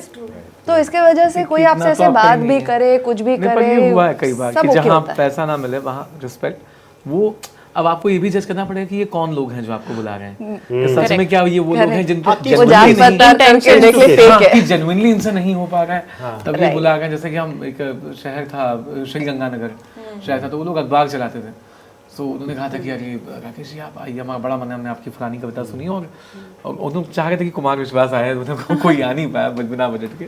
बोले सर आप आइए। मैंने बोला पहली बात तो मेरे दिमाग में है कि लोग अखबार चलाते हैं, तो अखबार में तो आएंगे ही। और वो बड़े मतलब वो बात करने में कई बार आपका लहजा, आपका सेक्शन आपको बताया था नहीं है, सच में नहीं है, मतलब ये शायद वहाँ फाइनेंशियली नहीं कर पाए, लेकिन वैसी चीज़ें तो उन्होंने वैसा किया। हालांकि पैसे नहीं मिले, लेकिन पूरा दिल्ली से लेके गंगानगर तक जाना, पूरे शहर में 3 जगह बैनर पोस्टर ये वो, हमने कहा और हमने वो सब पोस्ट डाल दिया, आज अम्मा होती तो ये देख के।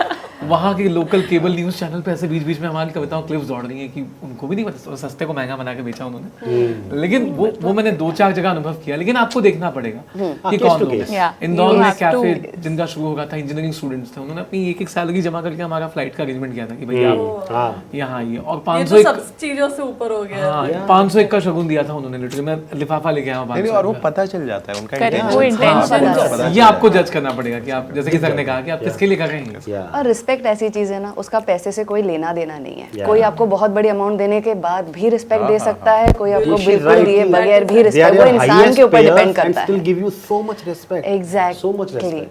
So it's all case to case basis. Right. बिल्कुल स्कूलों में लोग बुलाते हैं, दिख रहा है कि they genuinely don't have money, but the way they receive you, the kind of love that they give to you. तो it's a case to case. दुनिया में हर तरह के लोग होते हैं। तो और ये सब एक्सपीरियंस लेके ही समझ में आया Exactly, ये आगे की actually समझ आया। तभी हमारे ये पास वैसा शायद- तालाब है कि बिना- नहा कर ही आप समझेंगे बिना कि क्या अपने मरे स्वर दिखता नहीं है सर। तो मर और के पहला सुन- पेमेंट क्या अमाउंट का था, याद है? जो भी इस इंडस्ट्री से रिलेटेड जो पहला काम किया, वो क्या अमाउंट? इस इंडस्ट्री से या लाइफ का या पहला normally ऐसे payment poetry- इस type? poetry से related? Writing, poetry, Writing storytelling, से। Performance, because we are sitting in एक- दैट कॉन्टेक्स्ट। 1000 मुझे 1000 है? हाँ 1000 दो। 1000 हम तो 1000 नाटक मिला करते था हैं एक तो बार। 100 रुपए का टिकट बेचा है, 5000 का ही बेचा है, तो उसके बीच वेरी करता है क्योंकि तो नाटक करते हैं। हाँ। प्राइवेट शोज के डिपेंडिंग ऑन द शो, कौन कितना बड़ा शो है वो वेरी कर जाता है। मुझे याद है कि मैंने एक बार 10th में कुछ बेटी पे लिखी आर्टिकल लिखा था मैंने वी चेरिश मीडिया पे, तो उसके लिए 1000 मिला था। फिर किताब की रॉयल्टी मिली थी 2017 में 3000 रुपए। वो मतलब ऐसा लगा था कि ये है ना? धन्य हो गई हूँ मैं जिंदगी में, ये मेरे मतलब सबसे Cappuccino मेहनत बनाते का हैं आज? कमान है। 3000 वो बहुत छोटा फिगर था उस वक्त, लेकिन पर उस वक्त आई थिंक It वो was- आर्ट के बदले मिला, Yeah. जो आप परस्यू करना चाह रहे हो, तो वो रेवलेशन होना कि अच्छा ये पॉसिबल है। या absolutely So, it is an हमारी आई ओपनर। बेटी पे लिखी हुई कविता थी हमारे, हमको पता था कि थिएटर में वैसे टाइप के लोग हैं, मतलब बैठे हुए थे, तो यहाँ पढ़ देते हैं। इमोशनल भी था, मेरी नया पापा बना था, मैं सारे इमोशन डाल के लिखे थे एकदम ऐसे, और मेरे को परफॉर्म करते वक्त चेहरे भी दिख रहे थे एकदम ऐसे। और फिर उसमें से एक चीचा खड़े हुए थे ना, जो नॉर्मली चीचा खड़े होते, लो मोनोटोन में बात करते थे, दोस्त जी की भी तो बहुत अच्छी हमारी तरफ से एकदम। मेरे को उसमें सिर्फ 1000 एक सुनाई दिया कि हमारी तरफ से बाकी ऑडिबल बाकी मुझे कंटेंट याद नहीं। मतलब अरे भाई साहब, वो घर जाके जो नोट देख रहे हैं वो कविता तो शगुन के पैसे मिले इन शॉर्ट, आपको शायद मुझे 5000 मिले थे। पर मुझे क्या हुआ था, मुझे अभी याद आया, शो हो गया, शो कर लिया था, और उसके बाद उन्होंने बोला था कि अकाउंट डिटेल्स भेजो। और मैंने प्यारा पूछा मैसेज था, होता है। मैंने पूछा था क्यों? क्यों, मेरे पास कुछ नहीं है। मतलब मेरे से मतलब अकाउंट डिटेल्स भी वेरी पॉजेसिव ना, somebody ऐसे Yeah. होते हैं। मतलब क्यों? तो उन्होंने बोला आपकी फीस भेजनी है। मेरे को कुछ समझ ही नहीं आया, was blank, what does that even mean? कि मतलब मैं स्टोरी, एक कहानी सुना के आई हूँ 5 मिनट की, उसके लिए तुम मेरा अकाउंट डिटेल मांग के मुझे पैसे देने वाले हो। सो या इट वाज अ सरप्राइज। कई बार इसका अपोजिट भी हो जाता है। अभी रिसेंटली कोविड में हुआ 2 साल पहले मेरे साथ आप कोविड देखिए बहुत धोखे हुए हैं, क्योंकि फिजिकल इवेंट में आप देखते हो कौन सा होटल कराया है, कहाँ वेन्यू है, वहाँ पे सब कुछ स्क्रीन पे है। तो कोविड में ऑनलाइन सेशन बहुत किए, तो एक प्राइस फिक्स कर दिया कि ये प्राइस है हमारा, और उस पर ऑफलाइन में तो क्या होता है, आप जाते हो कौन सा होटल है, क्या वेन्यू है, दिख जाता है कि दे हैव मनी और दे डोंट हैव मनी। तो बहुत लोगों के फ़ोन आते थे, हाँ जी 1 घंटे के सेशन का इतना है, ये है।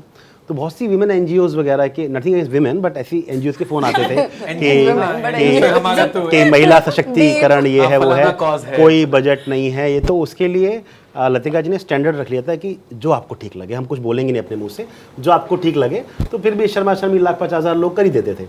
ऐसे एक विमेन एनजीओ का फ़ोन आया कि कुछ नहीं दे पाएंगे ये वो। लतिका ने बोला कुछ फ्री में नहीं करते हैं अतुल जी, क्योंकि वो सम्मान होता है प्रोफेशनल का, तो फिर भी आप जो आपको उचित लगे आप हाँ कर देंगे। अब जब सेशन खुला, अब मैं देख रहा हूँ उनकी साड़ियाँ, इतनी महंगी साड़ियाँ, जहाँ वो बैठी हैं उनके पीछे जो पेंटिंग्स लगी हैं, जिस तरह Aesthetics, घर पूरा सब दिखाई ये अच्छी तो वो वाली ये- society हाँ, थी। मैंने कहा, और ये- 2-3 विंडो के नीचे लिखा होता है लॉकडाउन फ्रॉम आईफोन ऐसा हाँ, सब। वही जो दृश्य मन में बन रहे थे वो मैच नहीं कर रहे हैं जो मैं देख रहा। कोई बात नहीं, हो गया, खत्म हो गया। तो लतिका ने भेज दिया कि आपको जो ठीक लगे। उन्होंने 2100 रुपए भेजे। शगुन का 2100। सत्यनारायण की पूजा है। I sure? 2100 आए। हमने कहा कैसे भी करके उधार लौटा दो ये ना प्लीज, कैसे भी करके पहली उसको फुर्सत वापस ट्रांसफर कर दो, ये मुझे फलेगा नहीं। तो ऐसा भी हो जाता है when you play over modest, कि तो हमने तय कर लिया कि भाई ऐसा नहीं बोलेंगे, कुछ भी दे दो। People take you for right कि भाई दिख रहा है कि आप कौन से बैकग्राउंड से आती हैं, आपकी संस्था में शायद मनी ना हो, बट आप लोग तो संस्था के मेंबर्स हैं ना। जब आप मुझसे उम्मीद कर रहे हैं कि मैं आपकी संस्था के लिए अपने काम के धर्म से अलग जाकर डिस्काउंट करूं, तो आप भी तो कुछ कीजिए अपनी संस्था के लिए। So it's important to know कि कहाँ पर हाँ, कहाँ पर ना। तो आप जन्नत में हम लोगों को नाम बता दें ताकि वो मैं आपको बता दूंगा। आपकी इंक्वायरी घूमती रहती है तो नहीं, उसमें जो मुझे कि पिछली बार उनको बुलाया था उन्हीं के साथ में देखा था उनको। ये अब इनको बुला दीजिए। आप फिगर आउट अ टोटका फॉर दिस, जैसे कि कितना लेंगे, हमने क्या ही बताएं, देखिए don't take this as a demand, पर ऐसे normally I get paid account 15-20 for this, I get paid account 15-20, आगे आप देख लें। अब वो उससे कितना नीचे उतरेगा, 15,000 से तो 21 रुपए नहीं आएगा क्या। बड़ा ही लाइक है जिस तरह से खुल के हम पैसों की बात कर रहे You know, हैं। artists need a group filtering the clients. एक ग्रुप बनाया ना, ब्लैक लिस्ट, ये वाले को ये वाले से आ रहा है, यहाँ मत जाना। क्या एक्सपीरियंस है इसका, स्टार्स होने चाहिए। मेरे ख्याल से तो पोएट्स का भी होना चाहिए। देख मैंने यहाँ इतने दे रहे हैं, इतने दे देंगे। एग्जैक्टली सबसे बड़ा पोएट्स के साथ तो गलती यही होती है कि जैसे हम फलाने कॉलेज को हमने ऐसा चौड़ में बोल दिया नहीं आएंगे, और तब वो लिस्ट निकालते हैं कि सर हमारे पिछले फलाने फेस्टिवल में फलाना ढिमकाने बुलाया, और फलाने ढिमकाने लोग क्यों गए थे, क्योंकि उनका शहर में शो था, तो उनको लगा ट्रैवल मैनेज, ट्रैवलिंग एनीवे, बोला यार अब इन बुला लिया, अभी आगे कैसे करें हम, तो उसमें आप नहीं चल पाते। तो और सबसे बड़ी बात जो एक्सपोजर वाला होता है भैया, उसको कैसे काउंटर करें, मौका दे रहे हैं हाँ, इसको। कि मौका दे रहे हैं। आपका फलाना पोस्टर लग जाएगा, 30,000 फुटफॉल सामने 30 बैठे, सच में वो भी वही वॉलंटियर जो लेने आए। तुमको कंट्रोवर्शियल कंटेंट दे रहे हैं, हमारे धंधे बंद हो रहे हैं। नो, मैं सच्ची बोलती हूँ, मैंने भी इतनी ओपनली इस बारे में बात नहीं की है, और उसका रीज़न ये भी है कि मेरे एक्चुअली शुरू के काफ़ी सवाल उसके ऊपर ही थे कि आप जो सोचकर इस इंडस्ट्री में आते हो एंड वाकई में जो आप एक्सपीरियंस करना शुरू करते हो उसमें बहुत डिफरेंस होता है। You don't think too much about ki finances and everything when you step into the industry. All you want is to create good work and work with great people, have that kind of image जो है, but जैसे आप घुसते जाते हो आपको समझ में आता है कि जो एक नीचे का जो एक लेयर है वो इस पे ही टिका हुआ है कि how much you can sustain being here and how you can grow out of that space. मतलब वो एक मुझे लगता है, एंड इसलिए मुझे अच्छा लग रहा है कि हम इतना खुलकर बात कर रहे हैं, क्योंकि ऐसे खुलकर बात थोड़ा कम नहीं, ये ज़रूरी है, बिकॉज आई एम श्योर बहुत से लोग इसको देखेंगे। क्या होता है, कोई भी आर्टिस्ट अकेला ऑपरेट नहीं करता है। अब राकेश जी अकेले कवि की बात नहीं कर रहे हैं, अपनी पूरी कम्युनिटी की बात कर रहे हैं। तो राकेश जी जो प्राइस सेट कर देंगे, लोग इनका रेफरेंस दे देंगे ना कि राकेश जी इतने कम में कर देते हैं, आप कितना मांग रहे हैं, है ना। तो this is very very important. फलाने ने तो फलाने में कर कर दिया, दिया। इंडस्ट्री मेंटेन करना बाखुदा बड़ी बेशर्मी से नाम ले देते हैं। हम बोलते हैं आप क्यों उनका नाम हमको बता रहे हैं, आप हमारी अपनी बात कीजिए ना। क्या होता है कि अगर मैं लाइफ में जितनी भी नाटक कर लूँ, हर नाटक में एक व्यक्ति ऐसा होता है जो पहली बार थिएटर देख रहा है, तो उसका परिचय अतुल के थिएटर से नहीं हो रहा है, उसका परिचय थिएटर से हो रहा है। वो मेरा नाटक देख के तय करेगा कि मुझे आगे प्ले देखना है कि नहीं देखना है। तो मेरे कंधों पर सिर्फ मेरी जिम्मेदारी नहीं है, पूरी कम्युनिटी की जिम्मेदारी है। ठीक उसी तरह अगर मैं एक नाटक का प्राइस कोट करता हूँ तो मैं इस उम्मीद से कर रहा हूँ कि मुझे भी दीजिए, कल को कोई और नाटक करवाएंगे अगले साल, उसको भी इतना दीजिए। फिर आप ये मत बोलिए कि फला आदमी तो इतने में कर देता है, वो तो चलो चाय बिस्कुट में नाटक कर देते हैं।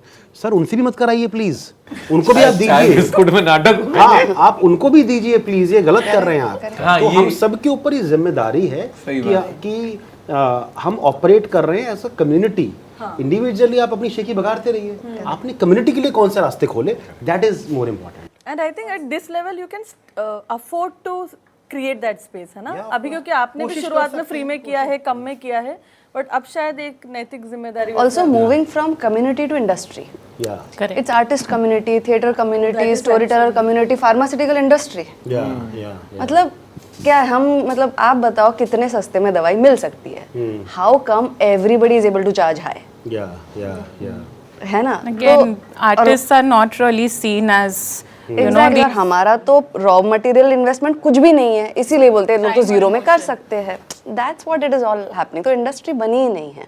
और मुझे लगता है वो जो कोड करने का जो स्पेस है ना, जहाँ तक मुझे समझ में आया 3-4 साल फ्रीलांसिंग करने के बाद, कि वो जो आपके अंदर एक कॉन्फिडेंस भी आता है, एक तो काम से आएगा, स्किल सेट से आएगा, दूसरा कहीं ना कहीं ये बहुत यूटोपियन वर्ल्ड है कि आप लिखने से आपका घर चल जाएगा, आप आइए कूदिए कवि बन के आप चला लेंगे। वो अच्छा लगता है, वो कई हद तक हो भी जाता है, लेकिन परमानेंट नहीं है। मुझे लगता है कुछ ना कुछ भले राइटिंग के जरिए आप एक फ्रीलांसिंग काम उठा लें, कोई स्क्रिप्टिंग का काम हो, कोई एडवर्टाइजिंग, मतलब कहीं तो हो जहाँ पे आपको पता है कि महीने का कुछ एक्स या तो एक्स माइनस वाई कुछ ना कुछ आपके हाथ में आ रहा है। कि अगर मैं ये सब 2-3 काम मना भी कर दूँ ना, तो उस मना करने का कॉन्फिडेंस वहाँ से आता है कि महीना तो चल जाएगा, मेरी बेसिक नीड्स मीटेड हैं। वो नहीं हो रहा है अगर आपके पास, जैसे मेरे पास अब बीच में खाली वक्त था 6 महीने, कोई परमानेंट वाला नहीं है कि हर महीने एक्स आ जाएगा। तो I was literally looking forward कि यार जो मिल जाए, जो मिल जाए। हम भले ही इतनी बड़ी बातें करके नहीं यार, एक सेट करना है, लेकिन ये था कि जो मिल जाए यार। And that's when I realised कि बहुत ही अच्छा कॉन्सेप्ट है। आप क्या बोला कि फिलोसफर आप तब बनिए जब आप ऑलमोस्ट एक लेवल पर हो। सो एक एक्स काम ढूंढिए कि ये महीना आपका फीड कर रहा है, and then you can start playing कि कौन सा लेना है, नहीं लेना है, फिर आपके अंदर भी कॉन्फिडेंस है। आपकी पावर टू नेगोशिएट बढ़ जाती है। हाँ, कि नहीं गया तो क्योंकि जब ज़मीन ही नहीं है आपके पास और आप सोच रहे हैं कि नहीं यार अब हम जहाँ पे रखेंगे वहाँ मखमल का पर्दा ही हो, कुछ ना हो। नहीं, आपके पैर के नीचे ज़मीन है ना, अब आप बात कीजिए हवा की। और वैसे आर्टिस्ट के फैमिली मेंबर्स के ऊपर भी ये जिम्मेदारी आ जाती है कि ये तो अपना पैशन फॉलो कर रहा है, कमाना तो किसी और को पड़ रहा है। तो वो आई थिंक वो चेंज होना बहुत ज़रूरी है कि you become the primary earner through your art form, and वो शायद धीरे धीरे ऐसे ही शायद हो पाएगा कि हाँ, इसमें एक ना थोड़ा मेरा मतलब एक थोड़ा अलग तरीके से भी मैं इसको ऐसे देखता हूँ कि जैसे से आप जो महीने के खर्चे को देख रहे हैं कि ये मेरा एक्स से आ जाए या वाई से आ जाए, उससे आ जाए, जैसे आपको महीने का खर्चा मोटा मोटा पता है, अनलेस की कोई इमरजेंसी आ जाए। मुझे जैसे जब मैं नौकरी कर रहा था और जब मैंने नौकरी 11 मई 2009 को ज्वाइन की थी, उस दिन शाम से मैं सोचता था मैं नौकरी कब छोड़ूंगा, ठीक है ना। लेकिन जब मैंने एक्चुअल नौकरी छोड़ी उस समय ये इतना बड़ा सवाल नहीं बचा था, क्योंकि मैं ना कैलकुलेशन उल्टे तरीके से करता था। मैं जैसे हमेशा 1 साल, मैंने 2 साल जब ड्रॉप किया तो मैं सोचता था जिस साल मैं रिटायर होऊंगा उस साल तो करोड़ों में सैलरी होगी, मैं वो साल वेस्ट कर दिए मैंने, है ना। तो मैं ये सोचता था कि अगर इस गेम में मैं घुसूँ जिस दिन, तो जैसे स्ट्रगल जो हम लोग क्या होता है ना उसको इतना ग्लोरीफाई कर देते हैं कि स्ट्रगल आपका एक लाइफस्टाइल मेंटेन्ड है एक एक्स अमाउंट पे, है ना। वो जो भी हो सकता है, किसी का वो 40,000 होगा, किसी का वो 4 लाख होगा, किसी का 1.5 लाख होगा। उसका आपको मोटा मोटा कैलकुलेशन पता है, और आपको जब मोटा मोटा कैलकुलेशन पता है तो एक वो अमाउंट पता है कि ये अमाउंट अगर मैं अपने पास कर लूँ किसी तरीके से, जो भी मैं दूसरा काम कर रहा हूँ, तो मैं 25 महीने के लिए मुझे कुछ नहीं करना है। मतलब नॉर्मली लोग 9-10 महीना बोलते हैं, 25 महीना या 30 महीना, मतलब कि 2.5 साल। तो अगर, और वो अमाउंट आप बिल्कुल सैक्रोसेंट है कि ये इस पे नहीं हिलना चाहिए, मतलब इस पे बिल्ड करना है मेरे को अब, है ना, कि ये कुछ भी हो जाए। जैसे क्या होगा कि कई बार ऐसा होगा जब क्रिएटिव फील्ड में आप हैं तो 6 महीने नहीं चलता है दिमाग, 4 महीने नहीं चलेगा आपका दिमाग, खाली हो जाएंगे। तो हाँ वो आप हो जाएंगे और आप पे वो एकदम से ना 3 महीने में प्रेशर बनने लगेगा। बट जब आपके पास 25 महीने का कॉर्पस है, 25 महीने, मैं चूंकि मैं वैसे सोचता था, कई लोगों के लिए 5 साल का लेके चलते होंगे श्योर, बट हर कोई उतना नहीं कर सकता है उसमें। बट एक जो भी महीने है वो 10 महीने या 1 साल सेफ साइड, कि 1 साल अगर आप कुछ नहीं करें, मान लीजिए आज आप दुकान बंद कर दें, तो आपके पास क्या वो सस्टेन कर सकते हैं। आई थिंक मुझे लगता है ना वैसे भी फाइनेंशियल प्लानिंग करनी चाहिए, specially if you are a और उसमें और एक फ्रीलांसर तो addition ये है। 100% करनी चाहिए। No, I am saying that if you are a freelancer, this is like this really helps कि आपको पता है कि अभी जस्ट एक प्रोजेक्ट खत्म हुआ है, शायद अगले 1-2 महीने काम नहीं आएगा, तो आप में भी 2 लाख साइड करके रख दो उस चीज की, मतलब जितना भी आपसे हो पा वो रहा आप है वो नहीं करेंगे एक तो आपके फैसलों को इम्पैक्ट करेगा। करेक्ट। बहुत इम्पैक्ट, हर चीज को और वो एक डर आ जाता है आर्टिस्ट के मन में, फिर सस्टेन दिमाग नहीं चलता है when you are question scared. Survival का हो तो आप कहाँ से एकदम नीड्स के बारे में सोचेंगे। मैस्लो पिरामिड बना हुआ है ना, वो नीचे ही बैठे हुए हैं आप। So I saying addition to that एक हो जाता है कि जब हम जॉब कर रहे हैं वहाँ से आर्टिस्ट के इसमें ट्रांजिशन करने की जो वजह है ना, वो कभी कभी गलत होते कि मैं तो फिर थोड़ा सा मतलब आराम से अपने मर्जी का मालिक बन के काम कर सकूंगा, उसके लिए मुझे आर्टिस्ट बनना है, वो नहीं तुम्हारा उतना ही हार्डवर्क, उससे ज़्यादा हार्डवर्क। जहाँ तुम 9 से 5 कर रहे थे, अब तुम्हें 24 घंटे तुम्हारा दिमाग चलने वाला है, छुट्टी नहीं है तुम्हें। ये समझना कि आर्टिस्ट लाइफ क्या होती है, कि तुम्हें जॉब से कोई छुटकारा नहीं मिल रहा है, तुम्हारा बॉस अभी भी होगा, ये सारी चीज़ें समझनी भी बहुत ज़रूरी है। Attitude towards the passion when it becomes a profession also has to change.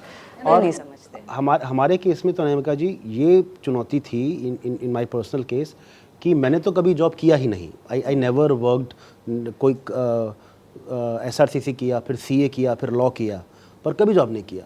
पढ़ाई करी, मज़ा आया, अब हम थिएटर कर रहे हैं। मेरा चैलेंज ये था कि मैं अपनी वाइफ की जॉब कब छुड़वा दूँ। That was my challenge, because वो भी सिंगर हैं भाई। अगर उन्होंने अपनी लाइफ के 15 साल उसकी सारी सेविंग मेरे को दे दी, तो हम दोनों एज अ कपल कब इंडिपेंडेंट हो जाएं कि वो भी अपनी कॉर्पोरेट जॉब छोड़ के वो भी अपना सिंगिंग का पैशन परस्यू कर पाएँ।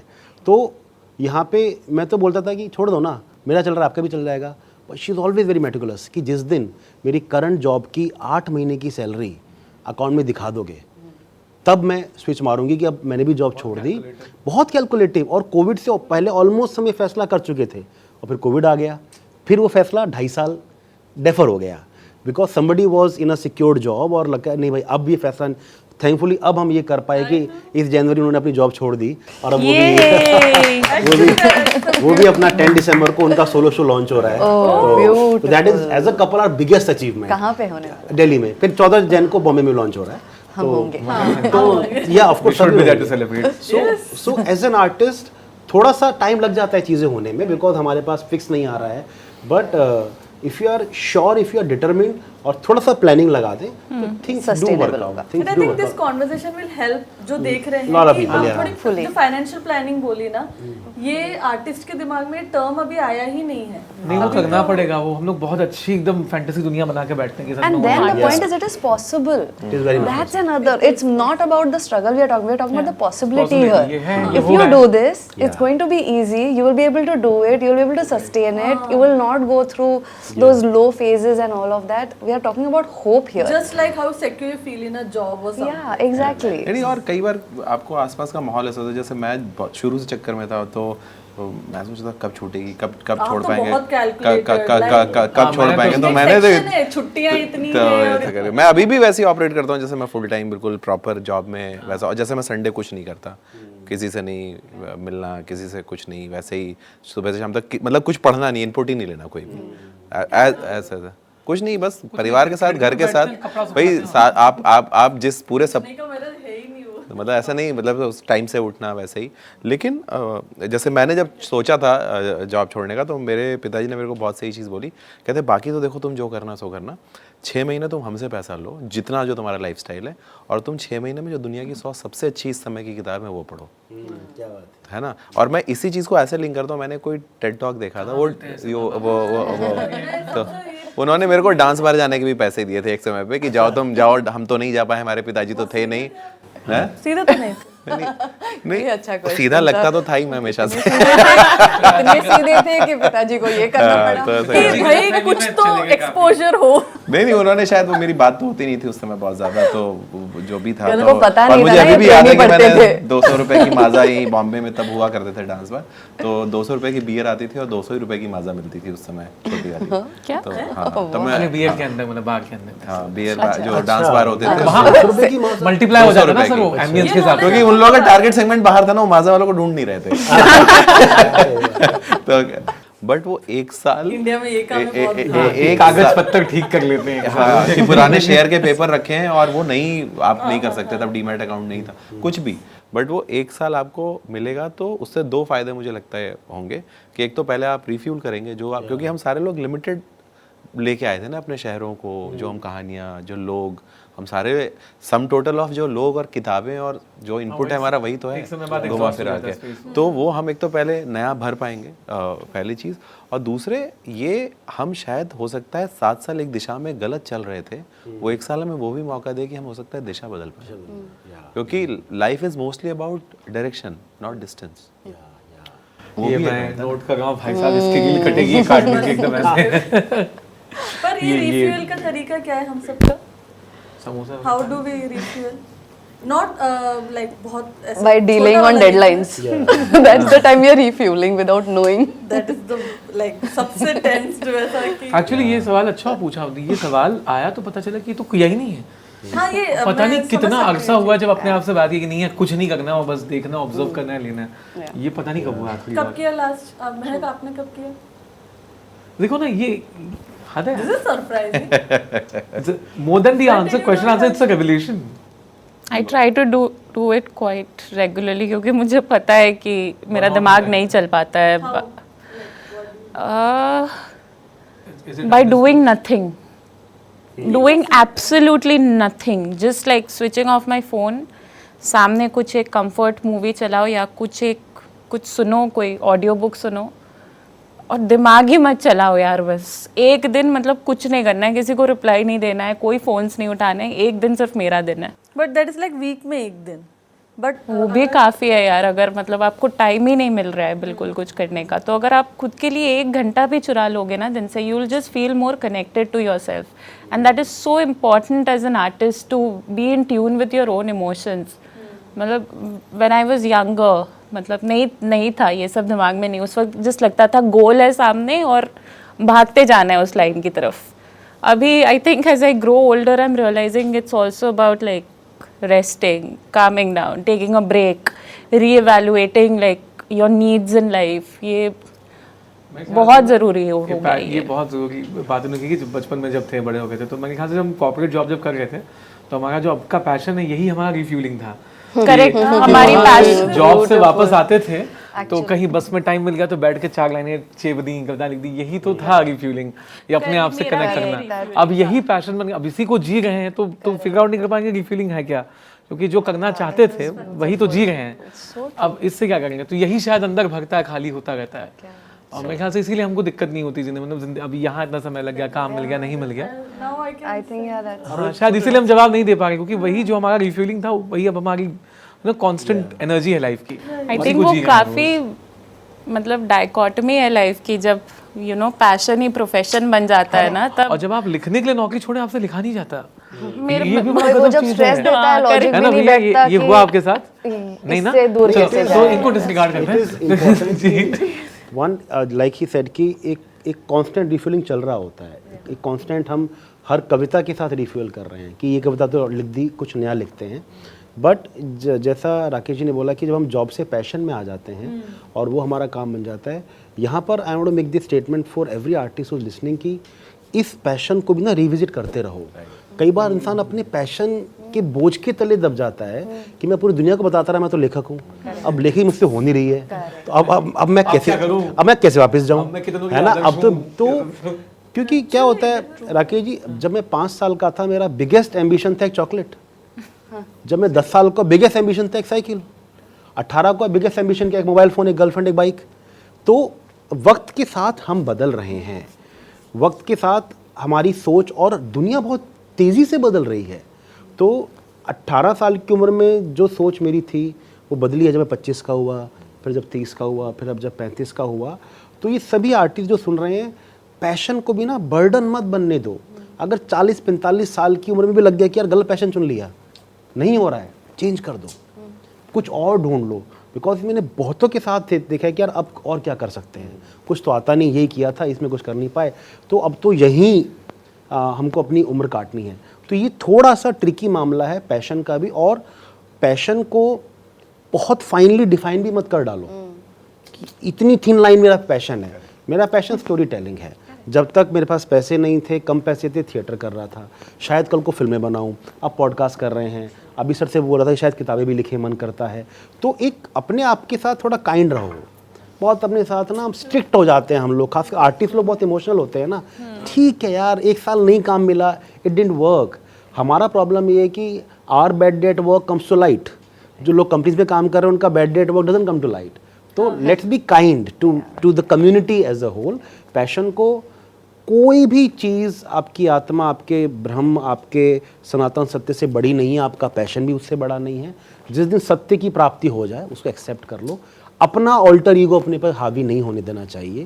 तो this is the thing that I want to. हमारी बनाई हुई छवि हम पे इतनी हावी हो जाती है कि हमको लगता है हम उसको कैसे तोड़ें, कैसे तोड़ें। So there is one thing that I always say, जो काफ़ी मतलब लोग मतलब eyebrows get raised when I say this sentence, that I believe that's artist before art. अपना ख्याल रखो पहले, you know, because art तो इसका बाय प्रोडक्ट है, जो आप हो उसका बाय प्रोडक्ट है।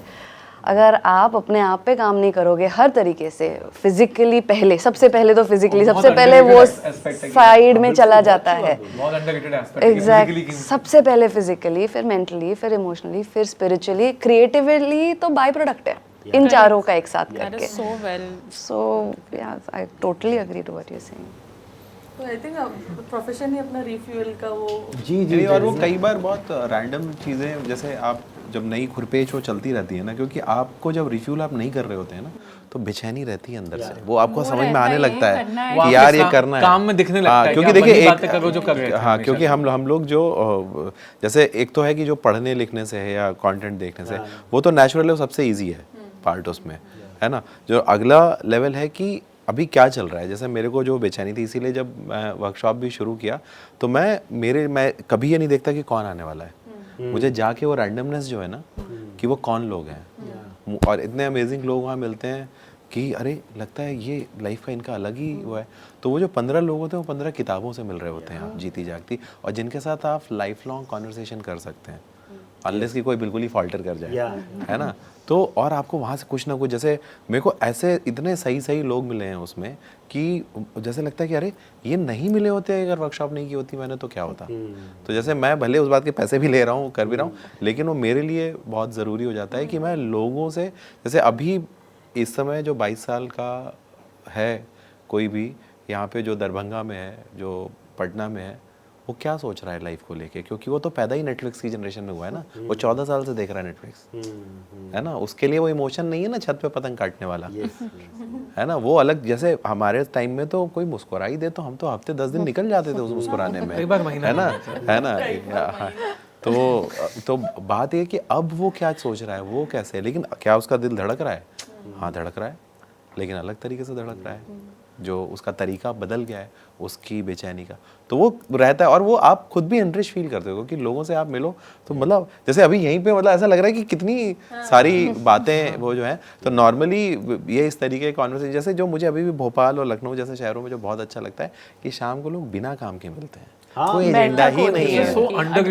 कि मतलब मुझे लगता है बिना काम के मिला, और ये ऐसा नहीं है जैसे मैं अभी जब बीच में मैं पढ़ रहा था एक किताब, तो उसमें पता चला जो पुराने समय में, जैसे अभी तो लोग सोशल मीडिया साइट्स पे जो भी टाइम किल कर रहे हैं, जॉब कर रहे हैं, ऐसा नहीं था कि पहले टाइम किल नहीं कर रहे थे। मैं पढ़ रहा था 1920s में 30s में जो कार्ल जंग, सिगमंड फ्रायड और ये लोग सब लोग मिलते थे बुधवार को, और वहाँ पे वो हर तरीके की बातें करते थे, एज रियल एज दिस, कि किसी ने बताया कि अरे मेरा इनसे अफेयर चल रहा है तो बहुत बढ़िया है, तो उन्होंने कहा हम कनेक्ट कर दीजिए आप। तो ये वो इतने रियल होते थे वो कौन, हर बुधवार को कुछ बोलते थे उनको वो लोग, वो इस तरीके का। और ये तो एक चीज़ है, ये पूरी दुनिया में ऐसा ज़रूर कोई ना कोई फॉर्म में कुछ बातें कि आपने क्या पढ़ा है, जो कॉफ़ी हाउस वाला जो पूरा कल्चर था ना, कि वो क्या है, तो वो वही आपका है ना कि आप भर रहे हो, आपने कोई बात पढ़ी और एकदम से, जैसे मैं अपने दोस्त के साथ करता हूँ जब जूम कॉल, तो कई बार क्या होता है एकदम से रैंडम हो जा रहे हैं आजकल शेयर कौन सा अच्छा चल रहा है, तो शेयर से पता चला यार उसकी फाउंडर की क्या स्टोरी है ना। वो कहीं से कहीं पे आप जो एक रैबिट होल में घुसते हैं, तो वही, और वो कॉन्शियसली आपको अलाइन करना पड़ेगा कि ये है, हम वो मौका दें अपने आप को। जैसे बहुत सही बोला कि हम अपने आप को सही फिट रखें हर तरीके से, तो बाकी सब उसका बाई प्रोडक्ट है, और उसके लिए ज़रूरी है कि हम खुशी से मिल पाए, ये ना लगे अरे यार फिर वही वो जो मीम था ना कि धीरे धीरे समझ आ गया कि पापा लोग सब काम छोड़ के मिलने क्यों जाते थे किसी से। धीरे धीरे सब समझ में आ गए। अच्छा, कोई फ्लॉप शो के बारे में बात करो भाई अपनी, जो एकदम ही मतलब वो प्रोजेक्ट भी हो सकता है, परफॉर्मेंस हो सकता है, थिएटर शो हो सकता है। जसपाल भट्टी वाला वही आया ये एकदम से कहाँ से सवाल आ गया, क्या शो था जो आपका मतलब हाँ नहीं बिल्कुल ही बेकार गया एक्सपीरियंस बेकार जाना, ये एक्सपीरियंस का रिस्पॉन्स नहीं एक्सपीरियंस, हाँ मतलब कि परफॉर्मेंस वाइज, मतलब फ्रॉम एन आर्टिस्ट पॉइंट कौन सा वाला बताएं? याद मैं बताता हूँ, मैं इसमें तो मैं तेज हूँ। तो जब नई मैंने जब मैं उस जन्म में था जब मैं राइमिंग करता था तिवारी जी की तरह, तो मतलब ये मेरे लिए नेशन स्टेज है, वाह क्या बात है ना। तो मैं भी राइमिंग करता था और मैं कविता लिखता था, और एक मेरी कविता थी कुछ जीत लिखूं या हार लिखूं या दिल का सारा प्यार लिखूं।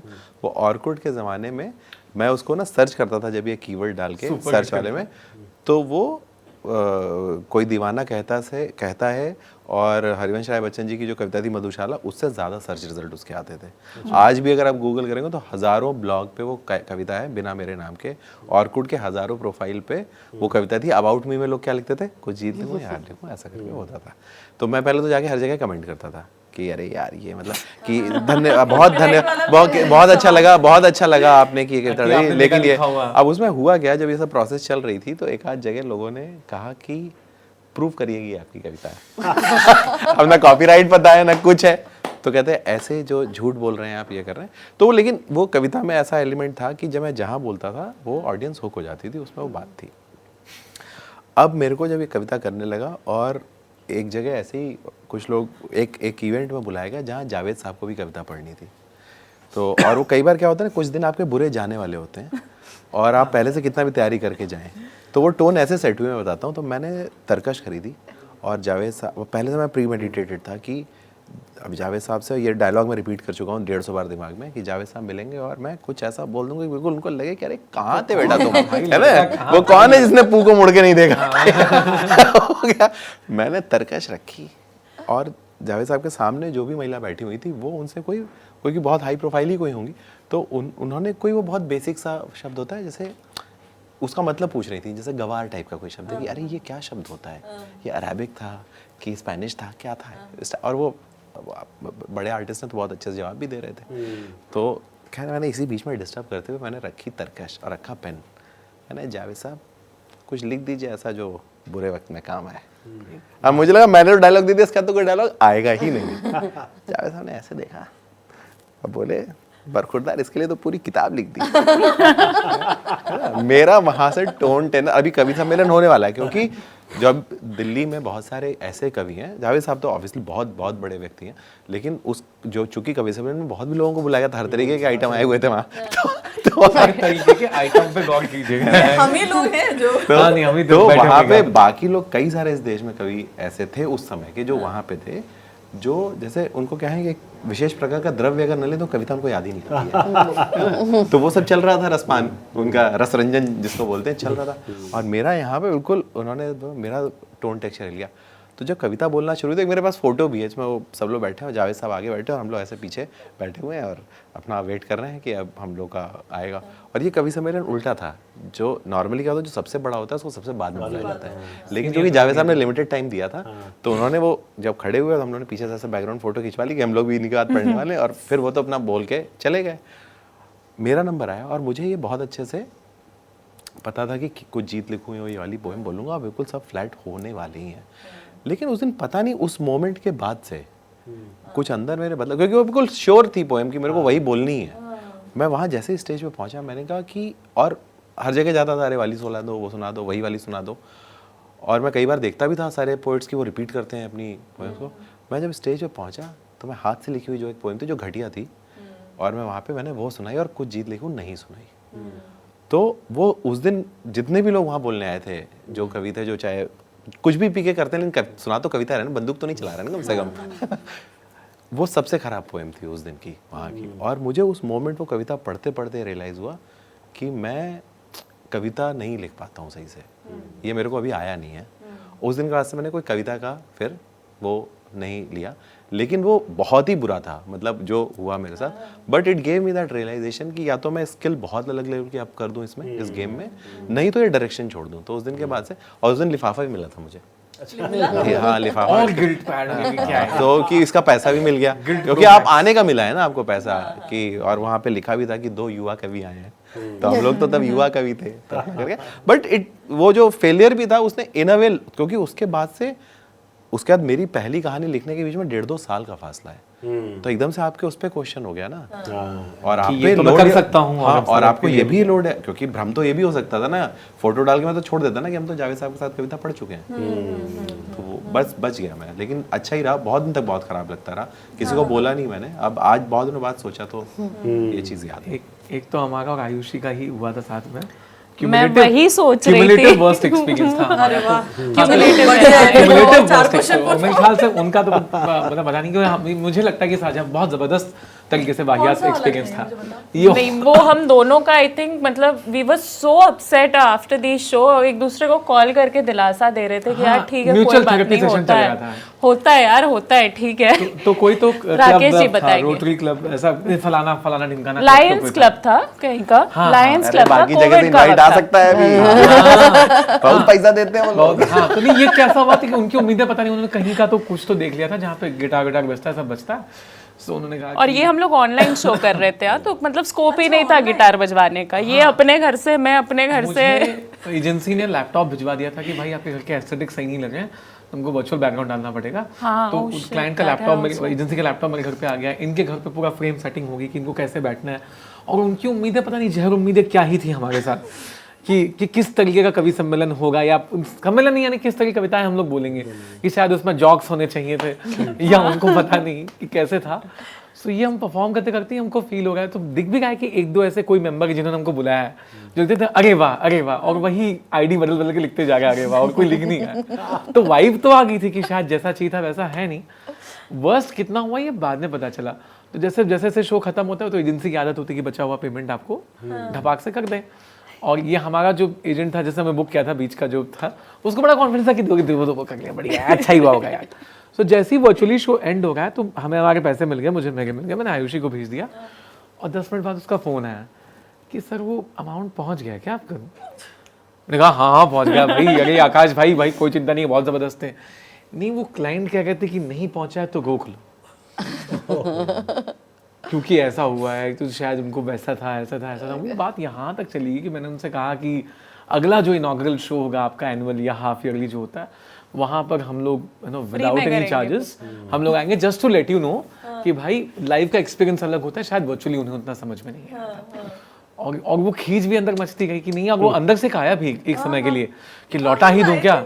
सच में वो बहुत ठेस पहुंची थी, लौटा ही दूं। बहुत ज्यादा। लेकिन सच्चा आर्टिस्ट वो जो लौटाएगा नहीं।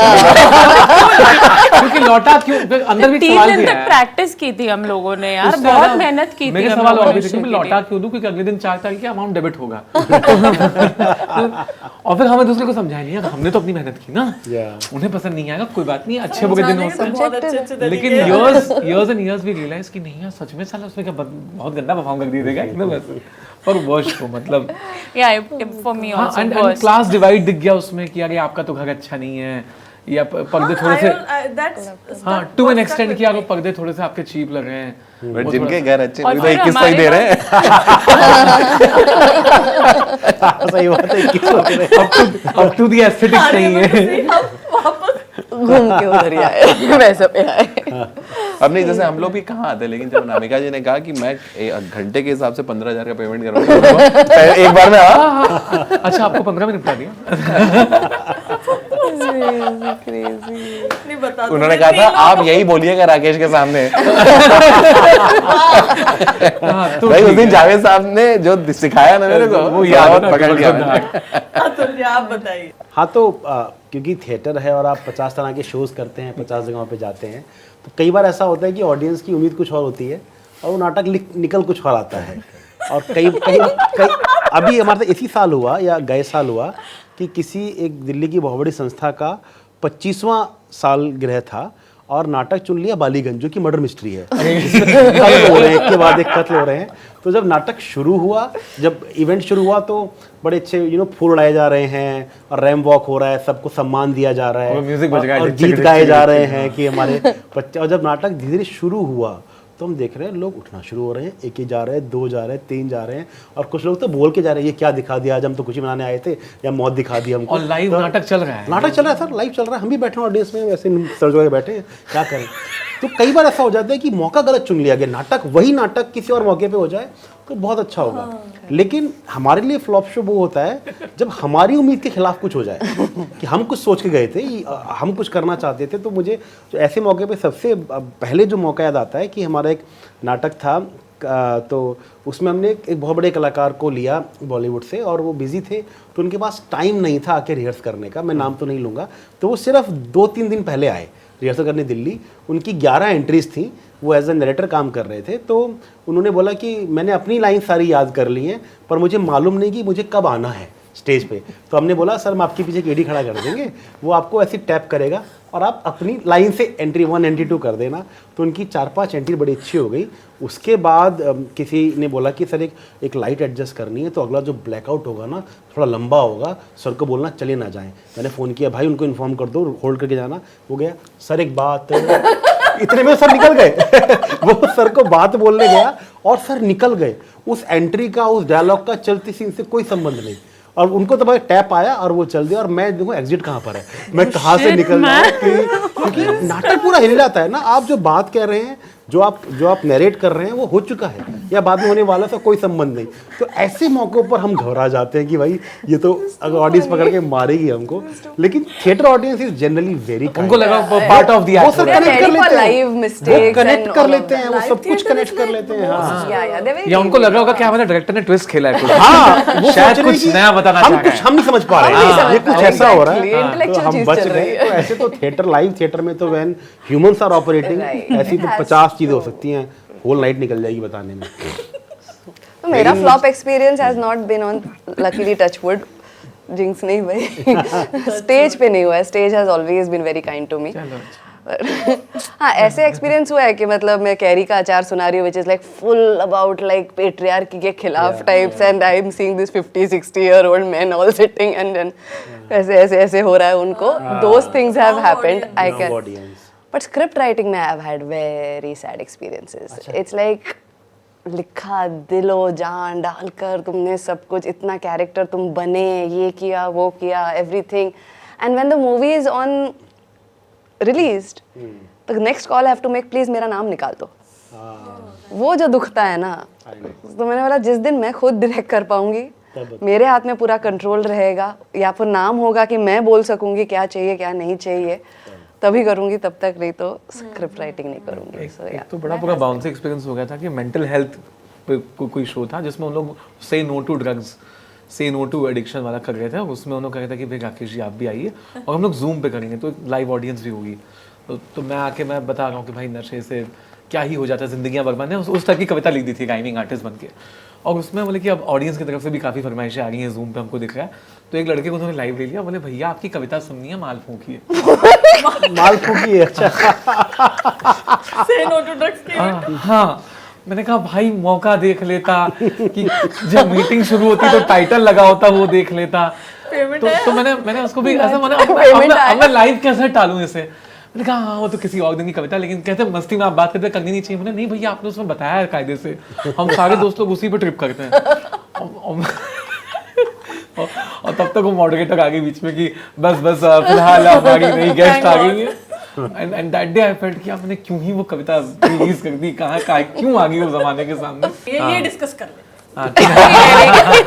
कि हम हैं किस प्रजाति के। कुछ भी जो मन में आए कर लो। नहीं, अब तो देना ही पड़ेगा। बताओ 2 शब्द जो आप आज के युवा राइटर्स के लिए देना चाहते हैं, 2 शब्द। मत लिखो टाइप से इसके 2 शब्द। और हम लोग अब इतने तो बूढ़े हो ही गए हैं कि हाँ ना, मिड लाइफ क्राइसिस हिट कर गया पूरा। हम लोग कैमरा में देखकर बोला हम लोग पता नहीं ये लोग कौन है। हाँ तो बताइए भैया। नहीं तुम बताओ। आगे पहले कैसे आप। बताते हैं? नहीं पहले आप, मिनट और बच बताओ। पहले आप। अरे यार मैं बता देता हूँ कि जो मैं और बहुत से मंचों से बात कह चुका हूँ, जो लोग नाटक या कुछ भी लिखना चाहते हैं, 2 शब्द हैं, प्लीज़ रीड। पढ़ो पढ़ो पढ़ो। बिना पढ़े लिखना हो सकता है संभव होता हो। मेरा ज़ाती अनुभव ये है कि जितना ज़्यादा हम पढ़ते हैं, क्योंकि I personally believe this and I have experience this in my life, कि हम सब रेपिटेशन मोड में हैं। सब कुछ पहले लिखा जा चुका है, सब कुछ पहले कहा जा चुका है। हर कहानी, हर कविता किसी न किसी फॉर्म में, कहीं ना कहीं, किसी ज़ुबान में, किसी काल में कही जा चुकी है। हम उसको कितना नया करके अपना बना सकते हैं, दैट इज़ माई चैलेंज। सब कुछ लिखा जा चुका है। तो जो लोग नाटक, कहानी, कविता, गीत लिखना चाहते हैं, वो प्लीज़ पढ़ें। जो लिखा जा चुका है ना, उसको पढ़ने से आपके मस्तिष्क में नई कहानियाँ, नए गीत, नए शब्द आएंगे। तो हम जितना बार बार पढ़ते हैं ना, तो नए थॉट्स, नए आइडियाज़। और ये बिल्कुल मत बोलो कि मैं पढ़ूंगा तो क्या मैं किसी को कॉपी ना कर लूँ, ऐसा नहीं होता है। फिर तो सब किताबें जला दी जानी चाहिए। राइटर को पढ़ना नहीं चाहिए लाइफ में कभी। पढ़ो, समझो, फिर अपनी नई ज़मीन खोजो। और अगर आप एक्टर हो, प्लीज़ एक्टर ही रहो। फिर आप प्रिटेंड करना बंद कर दो। फिर आप वो सब बनना बंद कर दो जो एक एक्टर को नहीं बनना चाहिए। एक्टर की सबसे बड़ी चीज़ है ईमानदारी। जो चरित्र आपको दिया गया है, कितनी ईमानदारी से आप उसको स्टेज पर बिना किसी स्टाइल, बिना किसी फूहड़ता, बिना किसी एडिशन के उतार सकते हो। उस ईमानदारी को ढूंढना ही हमारी एज एन एक्टर तलाश है, जर्नी है, स्ट्रगल है। तो यही है, be honest to your profession as a writer, as an actor, as a theatre maker. चुनौतियाँ आएंगी, तुम पहले नहीं हो, तुम आखिरी नहीं हो। तुम्हारे को कोई स्पेशल ट्रीटमेंट नहीं मिलने वाला है। जो सबके साथ हुआ है वो तुम्हारे साथ भी हो रहा है। उसका रोना रोते रहोगे तो यहीं रह जाओगे। उसको पीछे करो, आगे बढ़ो। दुनिया सबके लिए है। There is enough sun for everybody. सूर्य कभी खत्म नहीं होगा, चाहे पॉपुलेशन ट्रिपल भी हो जाए। तो बस उसी विश्वास से आप काम करते रहिए। This is my message to all the cameras. All the cameras please keep जो भी रिकॉर्डिंग कट डालेंगे उसके लिए जी। आई वुड जस्ट से बहानों के पीछे मत छुपो। बहुत बहाने मिलेंगे रुक जाने के लिए, पर हर एक का जो सोल्यूशन है उसकी जड़ अंदर ही मिलने वाली है। तो खुद से अंदर जाके पहले मिलो, जड़ ढूंढो और फिर उसे सॉल्व करो। तो जैसे सब जानते हैं पढ़ना ज़रूरी है, पर मैंने कभी पढ़ा नहीं, इसीलिए मैं नहीं लिख सकता, ये बहाना है। ठीक है, उस बहाने के पीछे मत छुपो। ठीक है, फिर कुछ करो उसके बारे में, या तो वो ढूंढो लिखने के लिए जिसके लिए शायद उस तरीके के पढ़ने की ज़रूरत ना पड़े, पर बहानों के पीछे मत छुपो। दैट्स वही ना, बता दो। बताओ, नहीं, बता दो कुछ ऐसा जो बुरे वक्त में काम आए। इसीलिए तो पूरा पॉडकास्ट किया है।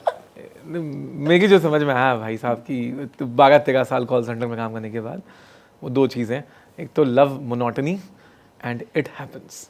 मोनोटनी यानी कि हम सब ना बोरियत से दूर भागते हैं। हमको लगता है जहाँ बोरियत किक इन हो जाती है, हमको लगता है हम फेलियर हो गए हैं भाई साहब, खत्म हो गया, अब तो हो ही नहीं रहा कुछ, नथिंग इज मूविंग।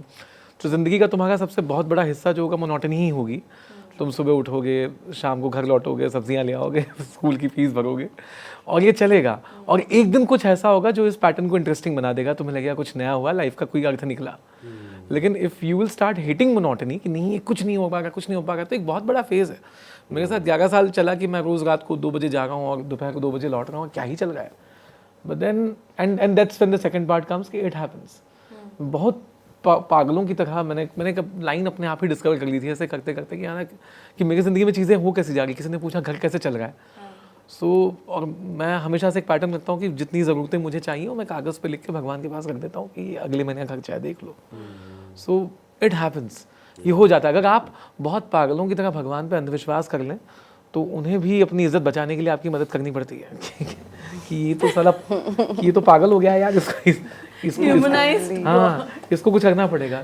सो कुछ आपने एक ज़िंदगी में बना लिया ना कि ये तो हो जाएगा, तो वो it's not your job to find out कि कैसे होगा। हम बहुत प्रोसेस में चले जाते हैं लाइफ में, हम इतने ये हो गए हैं, कैलकुलेटिव हो गए कि हमको जानना है कैसे होगा। और लाइफ में कुछ डिल्यूजन्स बने रहने चाहिए, है ना। कुछ इल्यूजन्स पाल के रखिए, उन पर मत एक्सप्लोर करने चाहिए कि कैसे होगा। और वो चीज़ें जब हो जाएंगी तो उसका मज़ा कुछ और होगा। So it will When he said love monotony, बोरियत से थोड़ा इश्क कीजिए आप। हाँ, मतलब ये बहुत आई ज़रूरी थिंक है। रिलेशनशिप्स पे भी एप्लीकेबल है। करेक्ट। क्योंकि वो चाम तो खत्म हो ही जाएगा ना। एग्जैक्टली। ये दद्दा सबको बता है कि वो सबका निचोड़ के फिनाले इतना हिस्सा बोल रहा है। फिनाले में करता था ना कॉलेज में कि बताइए। जब वो जीडी हो रहा है तो एकदम से and taking his point forward, taking her point forward, and ये करके और एट द एंड में कुछ ऐसा बोल दूंगा कि can we discuss the offer. 2-3 चीज़ें। सबसे ज़रूरी चीज़, अगर आप आर्टिस्ट हैं, if there is an art form that you love, you need to fall in love with human experience. हमेशा यू नीड टू स्टे, हमेशा क्यूरियस रहिए अपने आसपास की चीज़ों को, and try to love the ordinary things around you. आधी magic उसी में छुपी रहती है, मुझे लगता है हमेशा। So always keep your eyes open for that magic, because वो कभी भी हो सकता है if you just observing closely. And the second thing is कि खुद को पहचानो।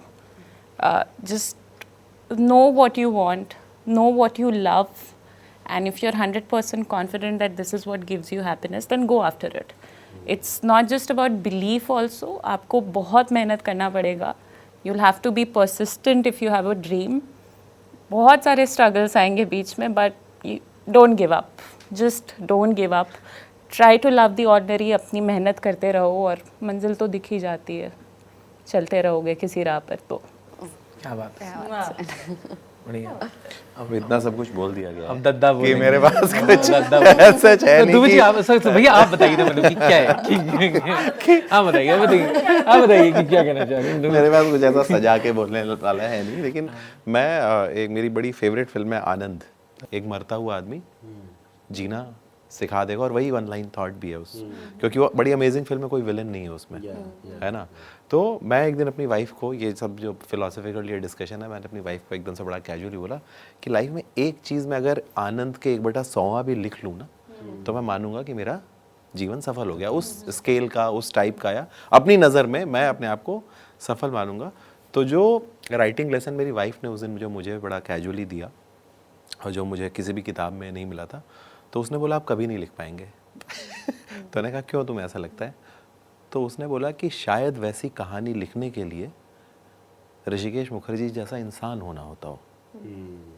तो उस दिन मुझे समझ में आया कि जो भी अक्वायर्ड नॉलेज है, चाहे वो पढ़ना हो, चाहे वो एक पेशेंस हो, चाहे वो सब कुछ, लेकिन क्या एज अ इंसान हम कई सारी कहानियाँ हमें एज अ ह्यूमन बीइंग छूती हैं और वो हम वही कहने आते हैं इस पूरे स्पेस में। तो क्या मैं वो इंसान हूँ? हो सकता है मैं जैसा इंसान हूँ उसके लिए आनंद कहानी फिट ना हो। तो मुझे वो पहले इंसान बन के उस दुनिया को देखना पड़ेगा, और जब मैं वैसा इंसान रेडी हूँ ना, तो वो कहानी, जैसे अब मैं कभी कभी पीछे घूम के देखता हूँ कि मुसाफिर कैफ़े मैं क्यों क्रिएट कर पाया, क्योंकि मेरे अंदर की बेचैनी चंदर की बेचैनी थी। मैं सब छोड़ के भाग जाना चाहता था, हर दूसरा आदमी भाग जाना चाहता है। तो जब आप अपनी बेचैनी को सही से देख लेते हो, जैसे आयुषी ने बोला, अपने आप को जान जाते हो, तो आप दुनिया भी जान जाते हो, वो दुनिया खुल जाती है आपके लिए। तो मेरे लिए एक लेवल और चला गया, मतलब एस्थेटिक से, कि जो है, और आई एम श्योर, जैसे जो सरेंडर वाला फंडा, मैं कभी कभी सोचता हूँ कि जो मेरी मदर जो भगवान से मांग लेती हैं, जितना विश्वास उनको भगवान पे, उतना मुझे अपने आप पे किस दिन होगा इस धरती पे, है ना। वो कितना मैजिकल है ना कि आप कर लो और हो जाता है, और सही बातें हो जाता है, मतलब इसमें मुझे पूरा विश्वास है कि हो जाता है। तो मेरे लिए बहुत ज़रूरी है कि जो एक आपकी सेल्फ इमेज है ना एज अ ह्यूमन बीइंग, वो आप करेक्ट मैच करा लें, चाहे जो भी कर रहे हैं। बाकी तो फिर जो मिलना है वो कोई छीन नहीं सकता, जो नहीं मिलना है फिर कितना भी कर लो। और कादर खान साहब ने इसी शहर में ये बात बोली थी कभी कि यहाँ पे हर मुंबई शहर के समंदर में हर नाम की एक लहर आती है। बात यह है कि जब वो लहर आती है तो आप इस शहर में हैं कि नहीं है। तो वो तो सब्र और कई सारी चीज़ें हैं ही हैं उसमें। Thank you so much. And मुझे पता है कि बहुत सारी चीज़ें बची हुई हैं अभी भी, बट ये राउंड टेबल में शायद बहुत कैजुअली मैंने अपने, जैसे आपको मैं उतना दिखा नहीं पाई जो, but this is like a very important day for me to have put this together, and thanks to each one of you standing here, mainly to Tarun to actually make this possible.